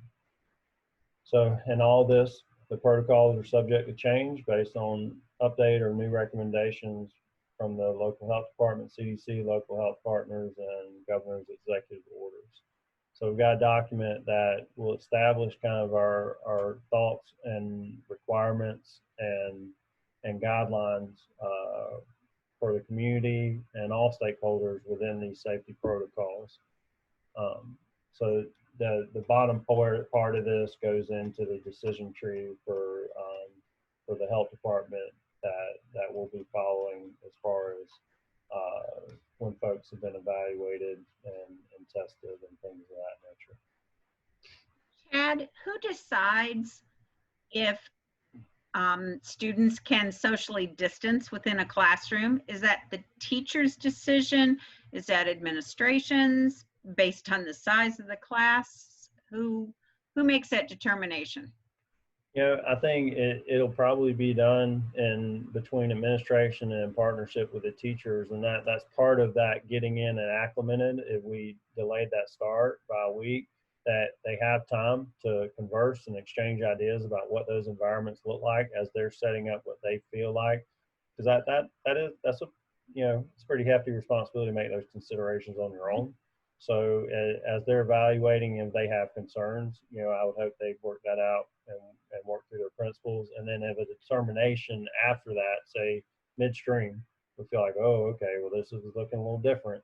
You know, those are things that I think it's pretty easy to determine whether something's properly social distance or not.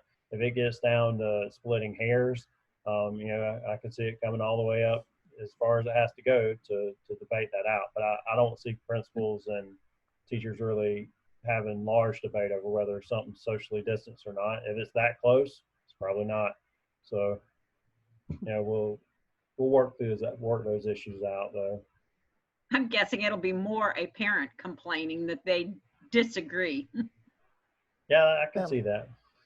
And given our classrooms, and if we're going to go full-blown students, full max classes, it is going to be absolutely impossible to socially distance in a classroom. Even some of our elementary classes, it's virtually going to be impossible. And I agree.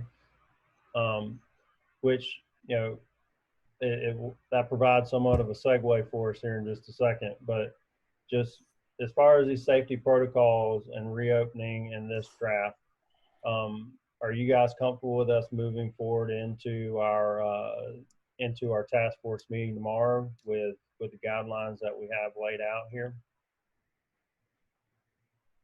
I have a question. I guess it's kind of with the classroom.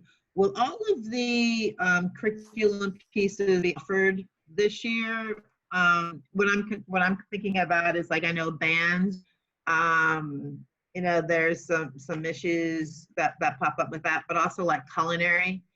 Will some of the standards be altered to accommodate some of the uniquenesses of those particular curriculum pieces that might not, you know, be a problem in your other classrooms, but definitely foresee some issues in those?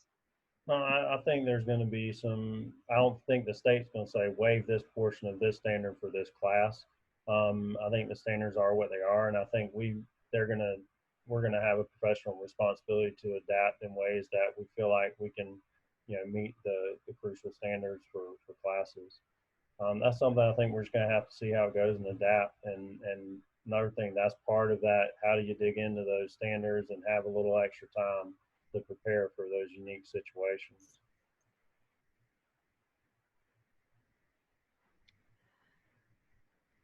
So from a safety protocol standpoint, do we feel pretty good about this document?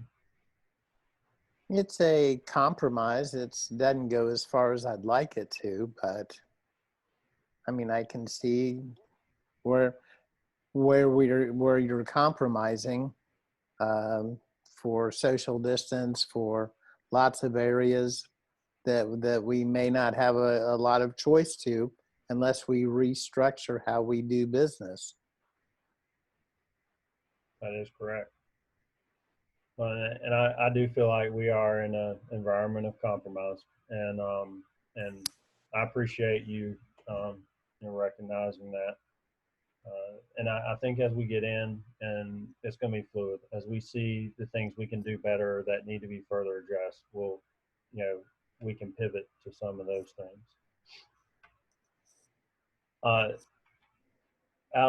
We are obviously we've dug in. It took a while to get through those, and it was well spent time. But I would like to take some time to allow our to look at our secondary models that our principals have been looking into. You know, we had 3 established models that we've been looking at, and once they dropped the change in the executive order on us, all of a sudden we were faced with a short amount of time to try and pull things together. And in that process, our secondary principals have gathered and discussed and have some ideas that they'd like to bring forward and share that can possibly serve some of the areas where we're concerned, and possibly reduce some transitions, and in some cases lower some class sizes and provide some opportunities for more social distancing. So they are the experts in this, and we just want to make sure that you guys' ears could hear it and gather your thoughts on some possibilities. And there's also some possibilities too for some additional planning time. Julie, are you going to read out on high school? Possibly mute people. Yes, I'm here, Chad, and I'm ready to talk about the high schools. Okay. Thank you, Julie. Go ahead, Julie. What the high school is looking at is called a modified block. Yes. And what this does is it keeps the kids on their 7 periods of going through their 7 courses that they get. And what this looks like, guys, is if I can just do it in periods, it would go, the kids would come in for the first semester for first, second, third would be the lunch period, and it would run all year long. And then 4th period would be the block. Then all teachers would have plan at the end of the day. This schedule would cause all teachers to end school every day, Monday, Tuesday, Thursday, and Friday at 1:20 at the high schools. The teachers would still get the equal time of the plan, which is, I think we got like 75 minutes for the courses, and the plan would be 75 minutes. And remember that I'm saying that everybody would be on plan at the end of the day, after 1:20, that would take place. Now on Wednesdays, the classes would be 70 minutes, and also they would end at like 12:30 to 12:40, and the teachers would have like 2 hours and 10 minutes at the end of the high school day. And that would be where we can have our meetings, and also they would have their plan of 70 minutes again on Wednesdays.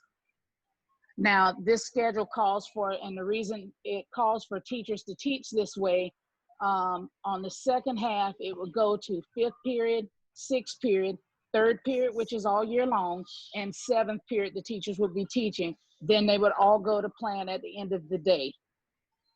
But every time they would get this much plan time, the classes would go down smaller. We did it at Eastridge, and it drops from class of 25 down to like 20 kids in that a teacher has to see. Okay. And it doesn't add any to their schedule. If they are scheduled in to have 150 kids, that's all they'll have. It just drops the numbers. But it does cause the teachers to teach back to back, 1st, 2nd, 3rd, and 4th. They'll get their lunch break in between about 10:50 and 12, or a little before 12 is the lunch period. So they'll have their 30 minutes lunch in there, and then they'll go to 4th period or 7th period, and then they'll have their planning time. This puts everybody where we can have cross-content planning. Everybody's on the plan period. Everybody's teaching at the same time. Now, one of the things that we discussed about this was about subs. And we know that administration, and we're asking that everybody who has an instructional thing be on board, that if you have to sub, we're going to have to sub and cover if we need to, because there won't be teachers to cover. Okay. So, I mean, it's about a 75-minute class at East Ridge High School, which is your largest, and that's because we got so much time that it takes us 7 minutes to switch classes and move kids around. But this really reduced the numbers in class for kids and for teachers not having that many. It's their same group of kids, but they have a light number. Some of our classes went down to 18 kids. which we tested with ACT because we're an ACT test site, and we could get 14 kids in there with 6 foot of social distancing. If we got 18, at least we can get 5 feet apiece, you know, to spread them out some in there with this. And it sends every day that the kids are out of there and gone at 1:20 and 12:40. We think the other bell schedule on Wednesday ends that people are gone, and then teachers have planning time. So that's kind of the high schools in a nutshell, real quick review of it. And I'd be willing to send Stuart you a copy of what the schedule looks like once I get back in town. Please do. It sounds like a creative solution. And you know me, I've always had a soft spot for blocked schedules anyway. Yeah. So yeah, I'll I'd be like glad to send it to you Friday. Yeah, I'd love I to. can send it to you. Okay. Thank you. So, Julie, does that expand the number of rosters that they'll teach?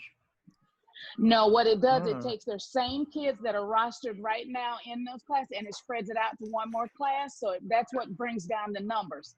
It's the same amount. We're just going to go in and move 5 or 6 kids off of their schedule and put them in another class. That's all it's doing. So they would teach another class period, but the same amount of students? Yes, they gain no more students. And they have still additional get planning. the additional planning because we'll be out on Wednesdays really early, and then every day will end at 1:20.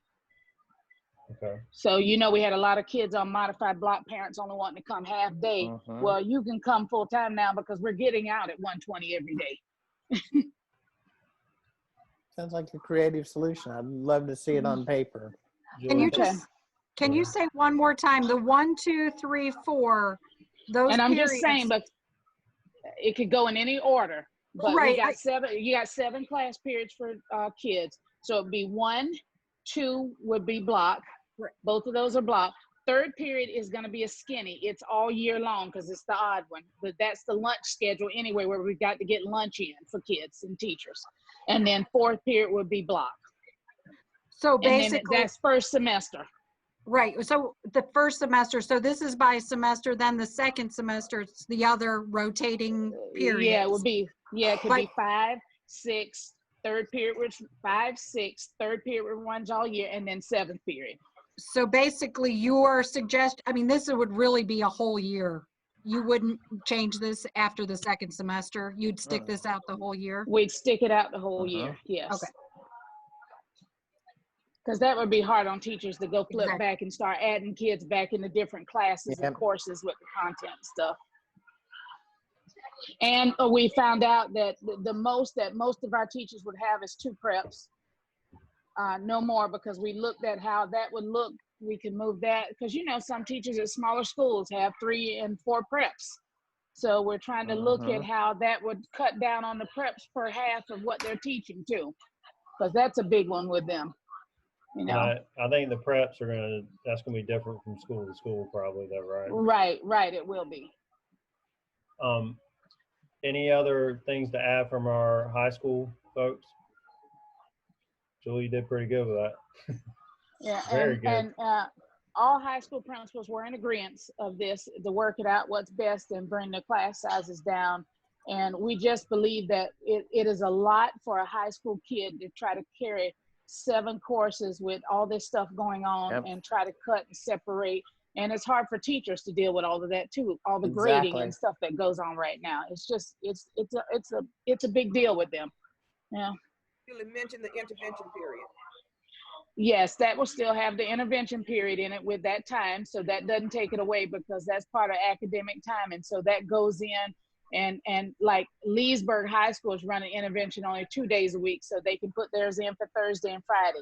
If I decide at East Ridge I'm going to do mine Monday, Tuesday, Thursday, Friday, it still goes in. It doesn't stop anything, and it doesn't affect the teacher's plan at the end of the day. They will still get whatever the longest period is for each school. And the reason I say each school is going to be a little bit different, and like I said, is because of the passing times. All of them will be very close in minutes like we are now, and every teacher will still get their plan period.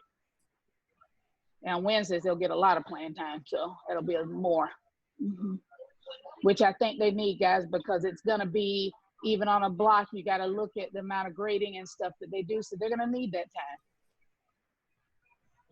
Thank you, Julie. Yeah, thank you Um, for all that hard work. Thank you for that.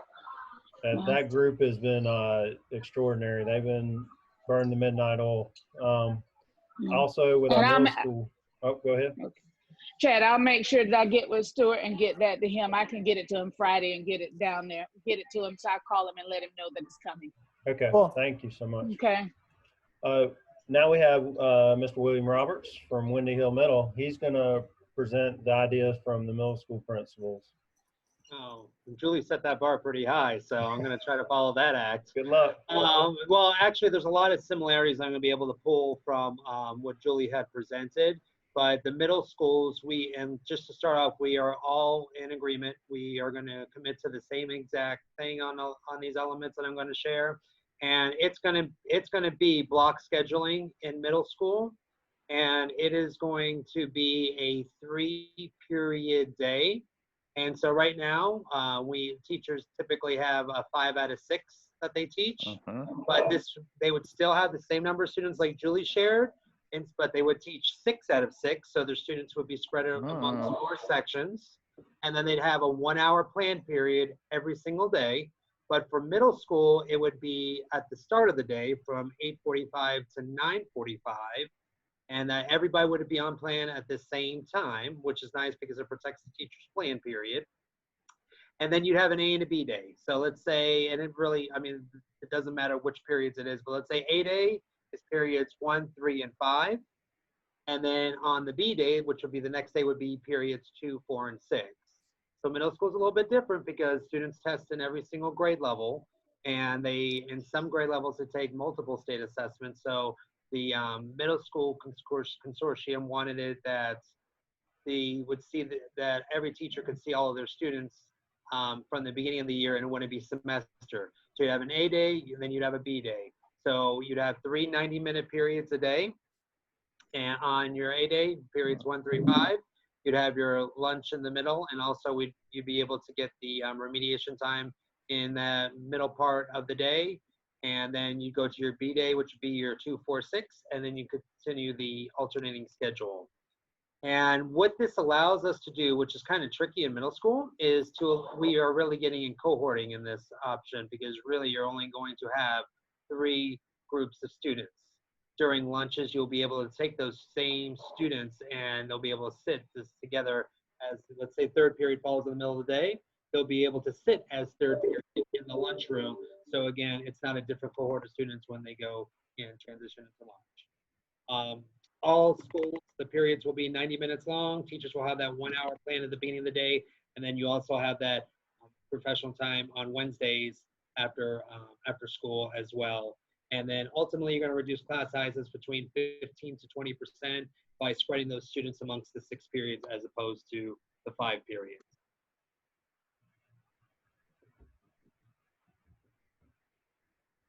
And Chad, I have a visual of a sample schedule. If I don't know if we want to look at that.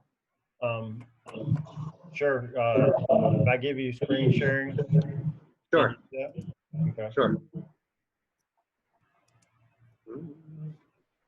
All right. You are the host for the moment, so. Run with it. Oh, I got to stop sharing. Hang on.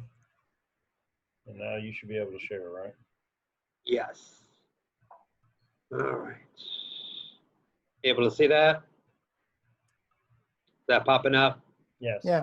Okay. So 2 ways to look at it, and this is from Eustis Middle School, just how the times of the day would break down. So 8:45 to 9:45 with the planning, then the 9:45 to 10:15 students arriving on campus, 10:15 starting instruction, 90-minute class period, 11:50 to 2:20 you get that 90-minute class period, 30 minutes of intervention, 30 minutes of lunch, and depending on grade level or how it's structured, every school is going to be different on that, dependent on the needs and the size, how you would order those.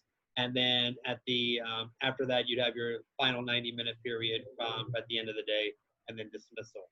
So that's kind of like a list format. And then for an actual schedule, for a traditional, what a schedule might look like, this is something that I've kind of panned out for us. And it kind of pulls in some of the similar elements we've had in previous years.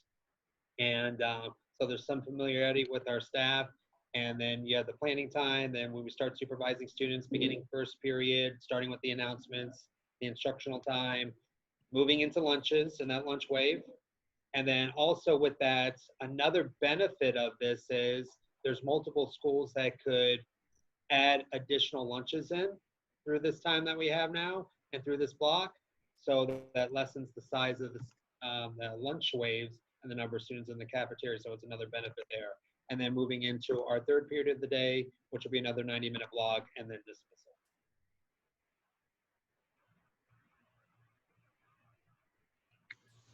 And William, he can send you this document also, Please do. and that way you guys can. And Chad, that was one thing I forgot to tell. A lot of the schools, I think Linda and Jake and all these high schools are able to move to a third lunch to limit on our schedule too, about how many's coming in to eat at lunch at one time. Thank you, Julie. So obviously, the schedules have been approved with transportation. They have, I'm not sure where they're at in the stages of that, but they'll, I know transportation was a consideration.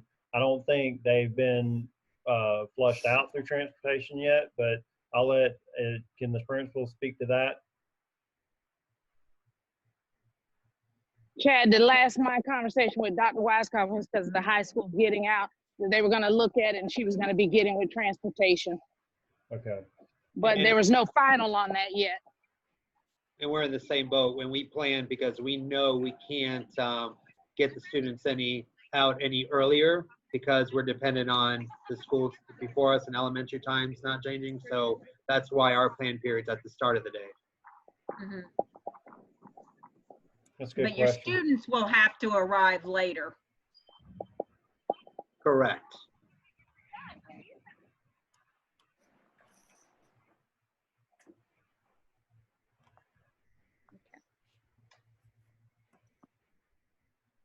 Other questions?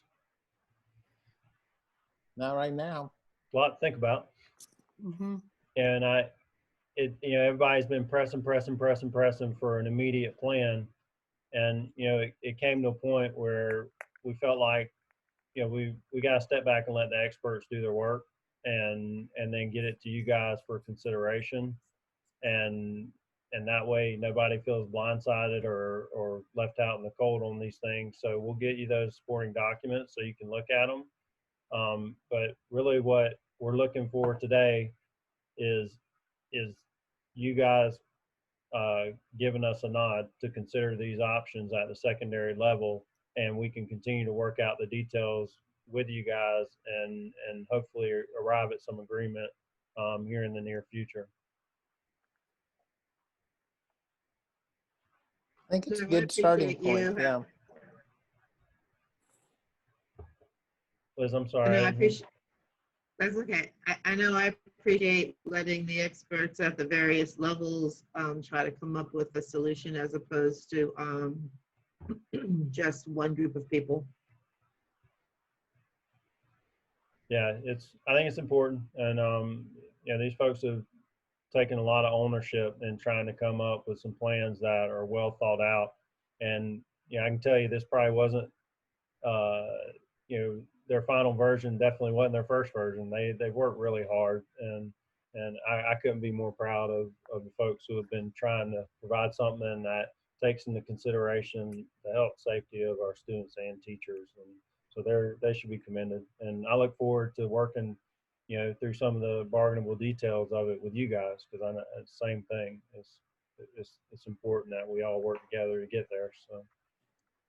So are we now looking at just an option of virtual or face-to-face full day? I think we've got our virtual. This is our brick and mortar option for the secondary levels. As far as principals, can y'all speak to how that relates to the overall reopening plan?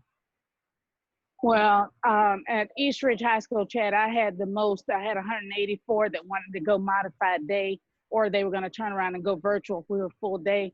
And I think a lot of them are going to come back in with that if we can get them out and show the separation in the classrooms and stuff. So I think we're going to be bringing a lot of our kids back in with this schedule.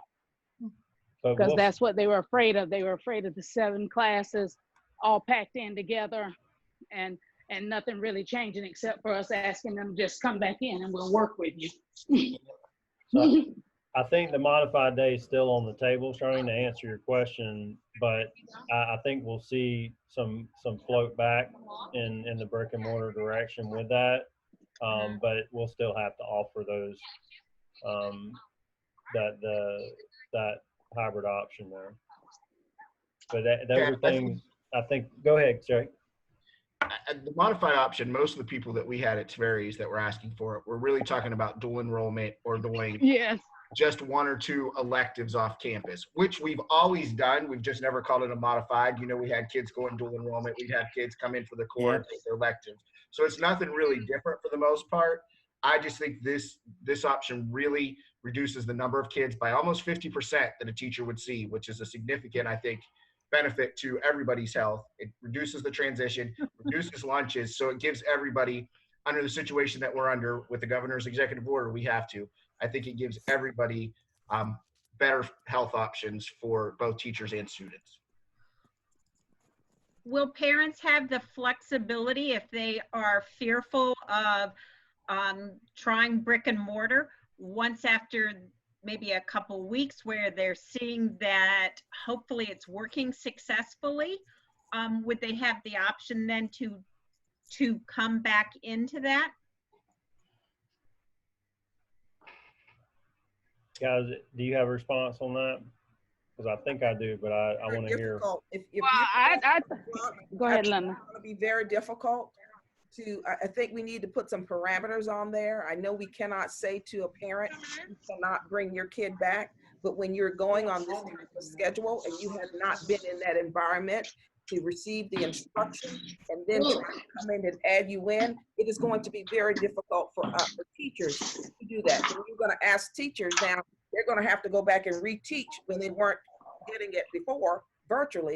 So I think it's going to be very difficult, Charlene, for us to be able to bring kids back to teachers once they go this route. I think we should, if they go this route, it has to be for an extended period of time.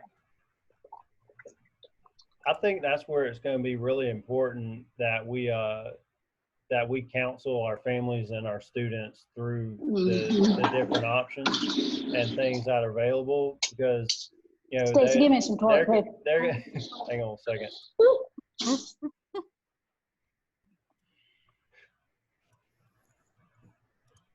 All right, I'm not sure what to do about that. Hey, get on your cell phone.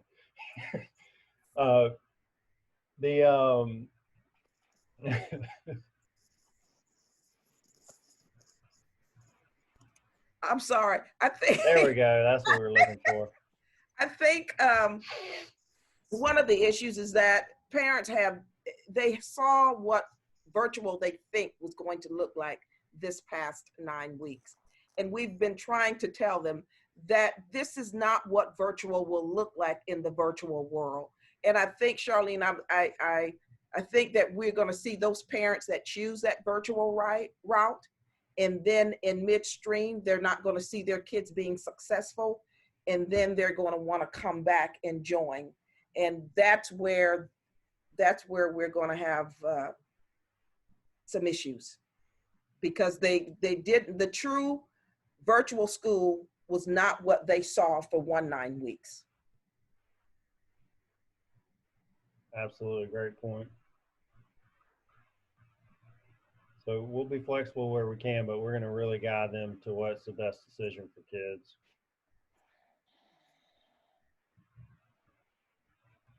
So as far as moving forward with these models, I know you guys need to see the samples of them and have some consideration, but we just do we have a nod to start discussing these out in the open as very viable options, Stuart? I think it's worthy of discussion, yeah. Okay. Well, thank you very much for principals for those discussions about the alternate schedules there. I know we're past our 4 o'clock time, so anyone that I know that might feel they have an obligation, you know, I'm definitely not going to frown upon anyone having to take care of those obligations. The last piece that, could you hand me back the hosting? I'm not sure if you did that. William, are you there? Could you give me back the hosting capabilities? If you right click on my picture. You're on. I'm on? Okay. Yeah. Let me, 1 second. The last part we had on here was an MOU, and obviously it's a under construction MOU, but it's something I'd like to share some parts of it. Let me pull it up. And a lot of maybe some of the questions that you guys had in the safety part, you'll see how they factored in. Let me just.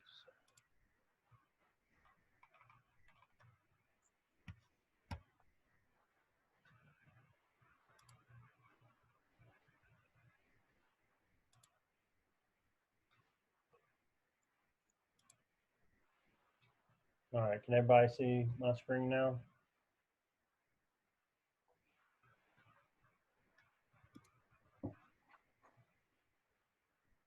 Can you guys see the memo of understanding screen?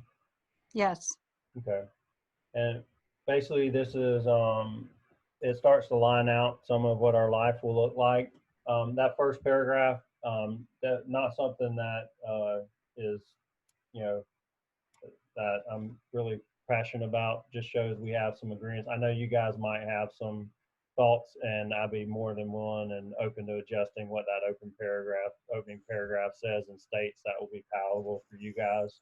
So that was just some blurb at the beginning, and we could adjust that based on both sides' input. And Stuart, my plan is once we review this today, I'll send you the PDF draft of it, so Please. you guys can mark it up and add things in. And then when we come back, as we approach some resolution, hopefully very soon, we can have something ready to go. Okay. Health and safety was the first section. I felt like it was very important that we put that first. And basically, as we're planning a return to some brick and mortar and modified sections, situations, that we agree to some precautionary measures. First is that our district personnel, that's everybody, is going to follow FERPA and HIPAA privacy requirements. I think that's first and foremost, we got to protect that protected information. Second statement is instructional personnel will not report to work and immediately notify their supervisor if feeling sick or experiencing COVID-19 related symptoms.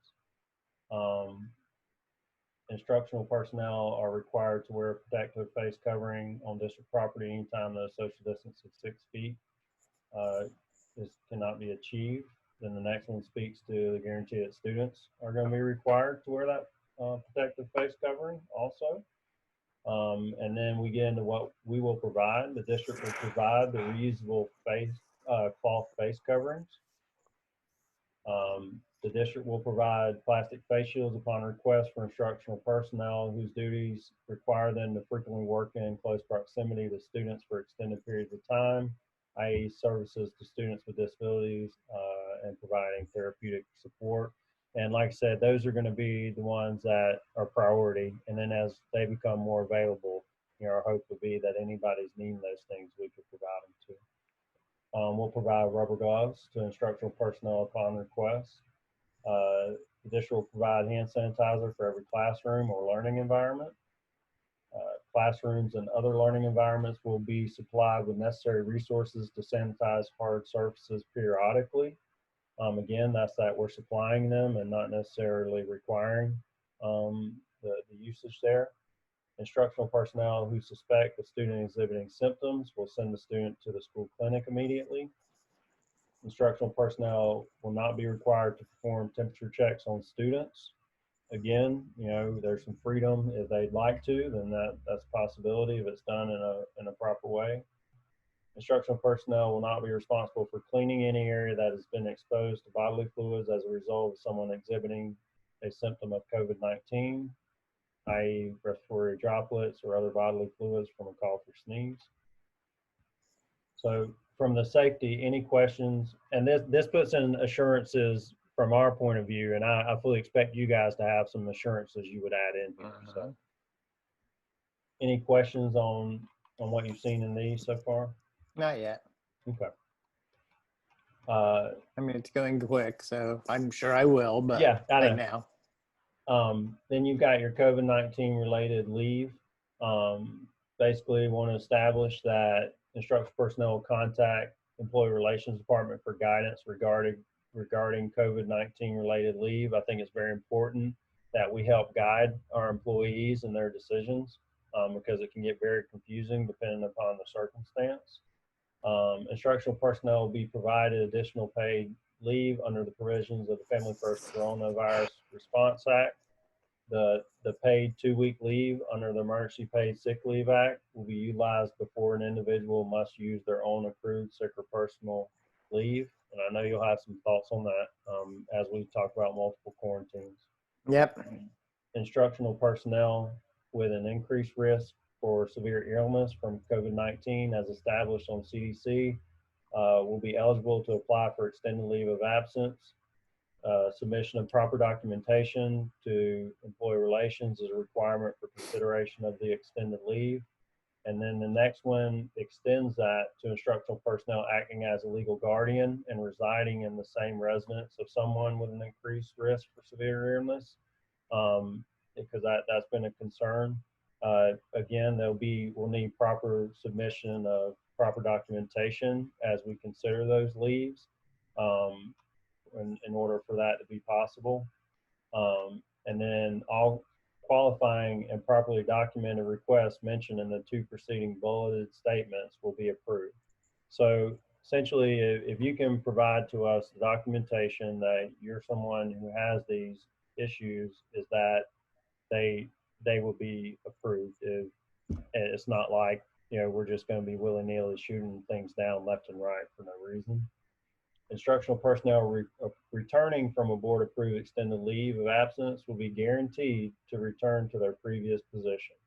If an instructional staff member is displaced due to the return of someone from extending leave, that staff member will be placed contingent on there being a vacant position in the system which the employee is fully certified and qualified to fill. So under our current extended leave policies, the extended leave and return to a position is contingent upon that employee returning from the leave. Now we've shifted it to the person who has occupied that spot. And you know as well as I do, I need every teacher I can get. So, you know, we'll have a spot, but that person, and we would need to be up front with that person that's filling in for someone that's going on that extended leave, that look, you know, this position could be fluid and we'll find you a spot as long as there's one available following that, which if they were a new hire anyway, they will be on annual contract, but putting that expectation up front that, look, we're going to take care of, you know, our people who might have to go out for this extenuating circumstance, but we'll find you something as long as we can. All of our other provisions of taking extended personal leave would kick in as far as, you know, we're not allowed to extend beyond a year. So let's say we find ourselves in a situation where someone's extended leave, we're still stuck in this mess, and someone's extended leave expired at the end of a year, yet they will be required to resubmit for that extended leave for the following year. So we would work through those issues.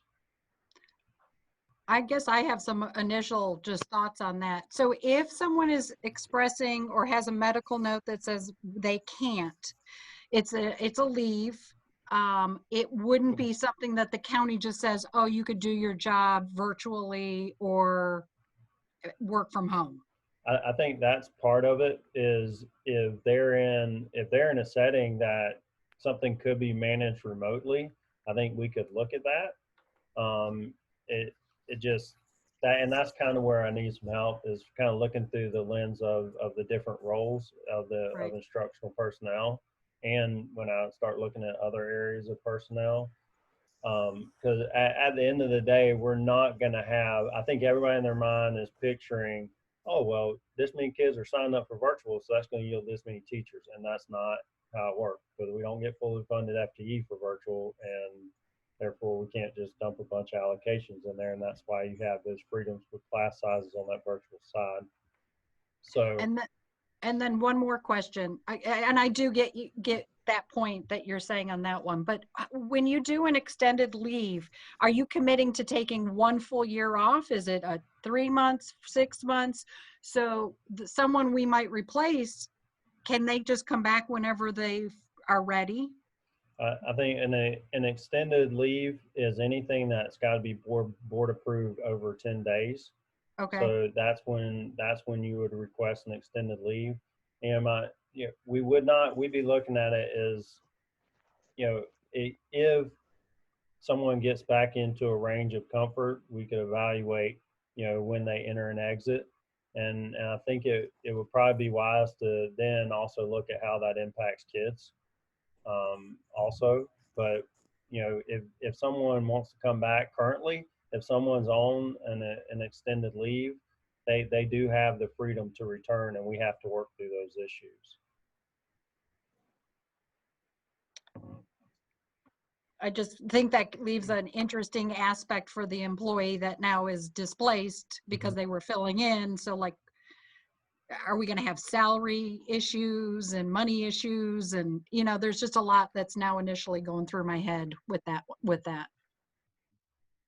I mean, that's where it will be handled like anybody that's on an extended leave now. So those are some of the issues that we're looking at.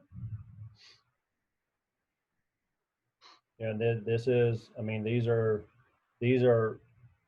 unpaid leaves. So I mean, it's not something where they're we're double paying. We can't, and that's where we run into issues, because we can't afford to pay someone to not do the job and do the job. You know what I mean? Right, but when they come back, we are saying to that other person that's now getting displaced, we're going to keep you, correct? And we're going to find you a place. We're going to try to, but if we don't, but no, if we do not have an available position for them, then they could be displaced, and that's part of the sticky situation of this agreement. And I need you guys to think through that through your perspective and what's best. So I'm not super solid on these positions where that differ from what we're currently, but this is where I'm trying to extend and provide some thought for the folks that might have these extraordinary circumstances that come about. Right. And for that person being displaced, would they be allowed to work out of field in a different position if one was available? So I think there's a lot to still consider in this section. I don't think that we would not. That's why I add in there. I think we have an obligation to make sure that the people we put in the classrooms are certified in the proper area. So we would not expand upon that. Yeah. So I know that, part of the question that keeps rising is what happens with those multiple quarantines. And the problem comes to with that is, there's only so much you can do to cover someone that can't. I know some of it's going to be out of their control, and most quarantines are going to be, but there's not an endless supply of funding to cover the folks that will be going out on multiple leaves, and that having a protection for abuse under the current CDC guidelines is virtually impossible. Because right now, if I came to work tomorrow and I said, Ms. Cornegay, hey, my cousin tested positive and we hung out this weekend, 6 feet, 15 minutes, I got to go on quarantine. That doesn't, if we're meeting CDC guidelines of quarantine, that doesn't require a doctor's note. That just says I was a direct exposure and I need to be quarantined. So I come back to work after 14 days and you know what? I got it from my other cousin this week. and I'm gonna go out and the district's gonna cover that, because it could be this endless cycle of just people sitting out. And as much as I hate to say it, I don't think a majority of our people would do that. I do not. But it only takes a few to cost a tremendous amount of money, which takes away from the resources that cover the people that are doing things right. And you know, that overall general fund is where, you know, these things will be funding out of, because right now we don't have confidence that in the DOE that they're not saying that we could cover this leave with CARES Act money. If you go out and you have to self-quarantine because you met with your cousin, then if you have multiple exposures to the virus because it's directly at the site that you're working. That's And right. it's because of a student or it's because of another teacher. The other part is on you.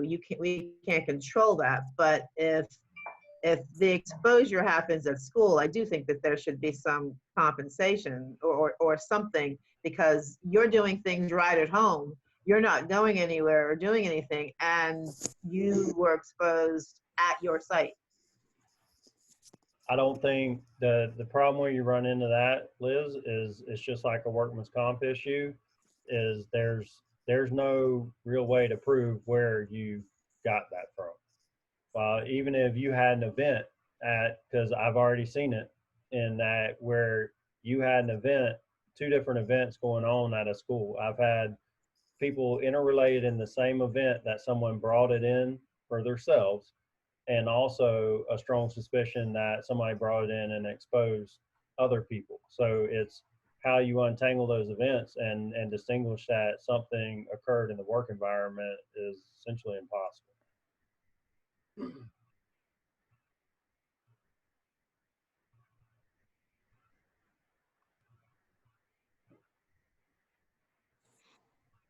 So I get we want to come up with ways that, you know, first and foremost, we want to try and protect people's jobs. So we're trying to do that.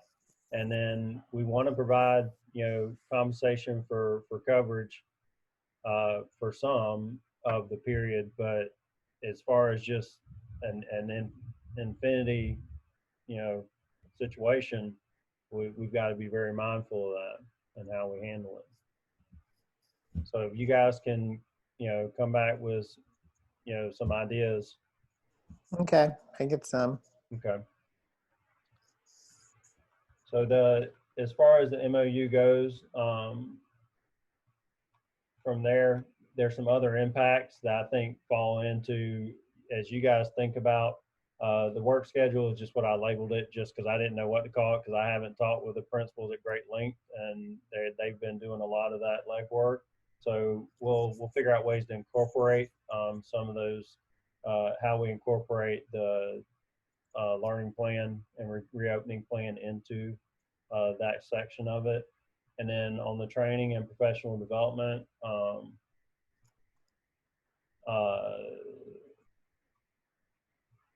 those are some of my notes.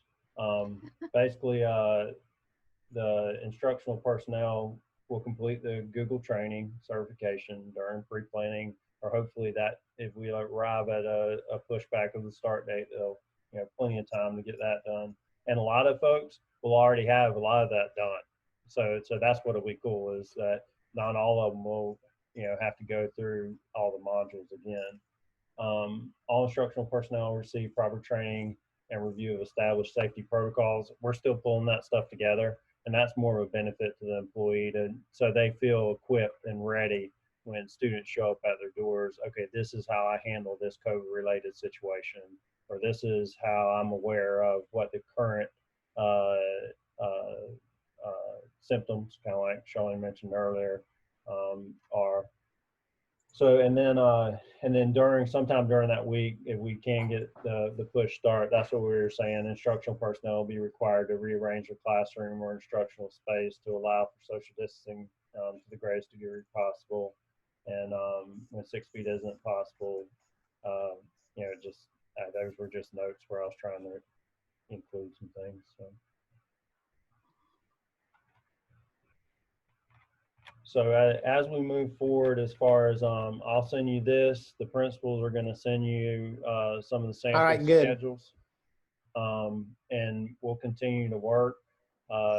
We've got our big task force meeting tomorrow, which will be good, and I know you guys will have a lot to contribute there as we further discuss.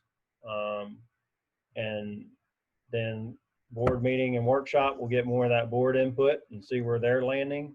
And my hope is that, we can, as long as you're okay, and nothing is considered to be out of bounds of the conversations we've had so far, I have no problem with exchanging this document back and forth, Okay. and having conversations about it. And hopefully we could come back to the table after the board meeting next week, and sit back down and hammer out the remaining details. All right. Yes, ma'am. When was the deadline for parents to determine if they wanted to sign up for virtual or not? Principals, do you guys know when the deadline was for it? Isn't it the 20th, which is Monday? That's what I was about to say, but I did not want to misspeak. Yes, Monday, July it's the 20th. 20th, correct. Okay, because I was afraid it was already passed. Yeah, I think the faster we can get that information out to parents and students, the better that would be, obviously. And can we extend that deadline? Yeah, I'm assuming that we can. I don't know. I'd have to ask, Okay. what factors come into play there. And I can tell you I don't know what the current numbers look like, but I know they're being monitored second by second. So Stuart, I think you guys will get a good update on that data tomorrow. All right. Okay. And if this information gets out, they may want to actually change their idea, like one principal said, I forget who it was, but they may want to change what they're doing because, okay, now I feel better sending my child because I know that they're going to have a little bit smaller class sizes in the middle and high school. You're exactly right, Kathy. And I'll tell you, just as we get more information out there, I think you had people that were choosing virtual that didn't understand what real virtual is, and right, different from what they experienced after spring or during spring last year. So I think there might be some that opted there because of that. I think there's some that will probably move in that direction because they weren't sure what decisions and safeguards are going to be in place as we release them. And then there'll be folks that, it just makes more sense. Like Julie was saying, what I was going to do as a limited exposure option makes sense just to go back brick and mortar now and continue on a path of doing some extra stuff outside those hours. So we'll see how that flows. Are we also developing a plan of what happens if we have to close brick and mortar? Yes, we are. And there'll be some discussion around that at the task force meeting also. And I think a lot of that, that's why I think getting teachers really proficient with this Google platform and getting them really comfortable with it, and that extra week on the front end or however much time is going to be really crucial. So that way, if we do have a whole school closure, whole district closure, or varying pockets, that man, they can drop right in and feel really comfortable and great about their work environment. Good. While we've been in this meeting, by the way, Seminole County has delayed their start date till the 17th. Did they? Yeah. Okay. Well, I think we talked about a lot today. So we'll get you those documents. Good. Stuart, do you have any other questions before? Not right now. Okay. Well, guys, I just want to express my gratitude to everybody in the room. I think we're doing some of the most important work actually in the world right now. So I want to thank you guys, and I appreciate the collaborative relationship.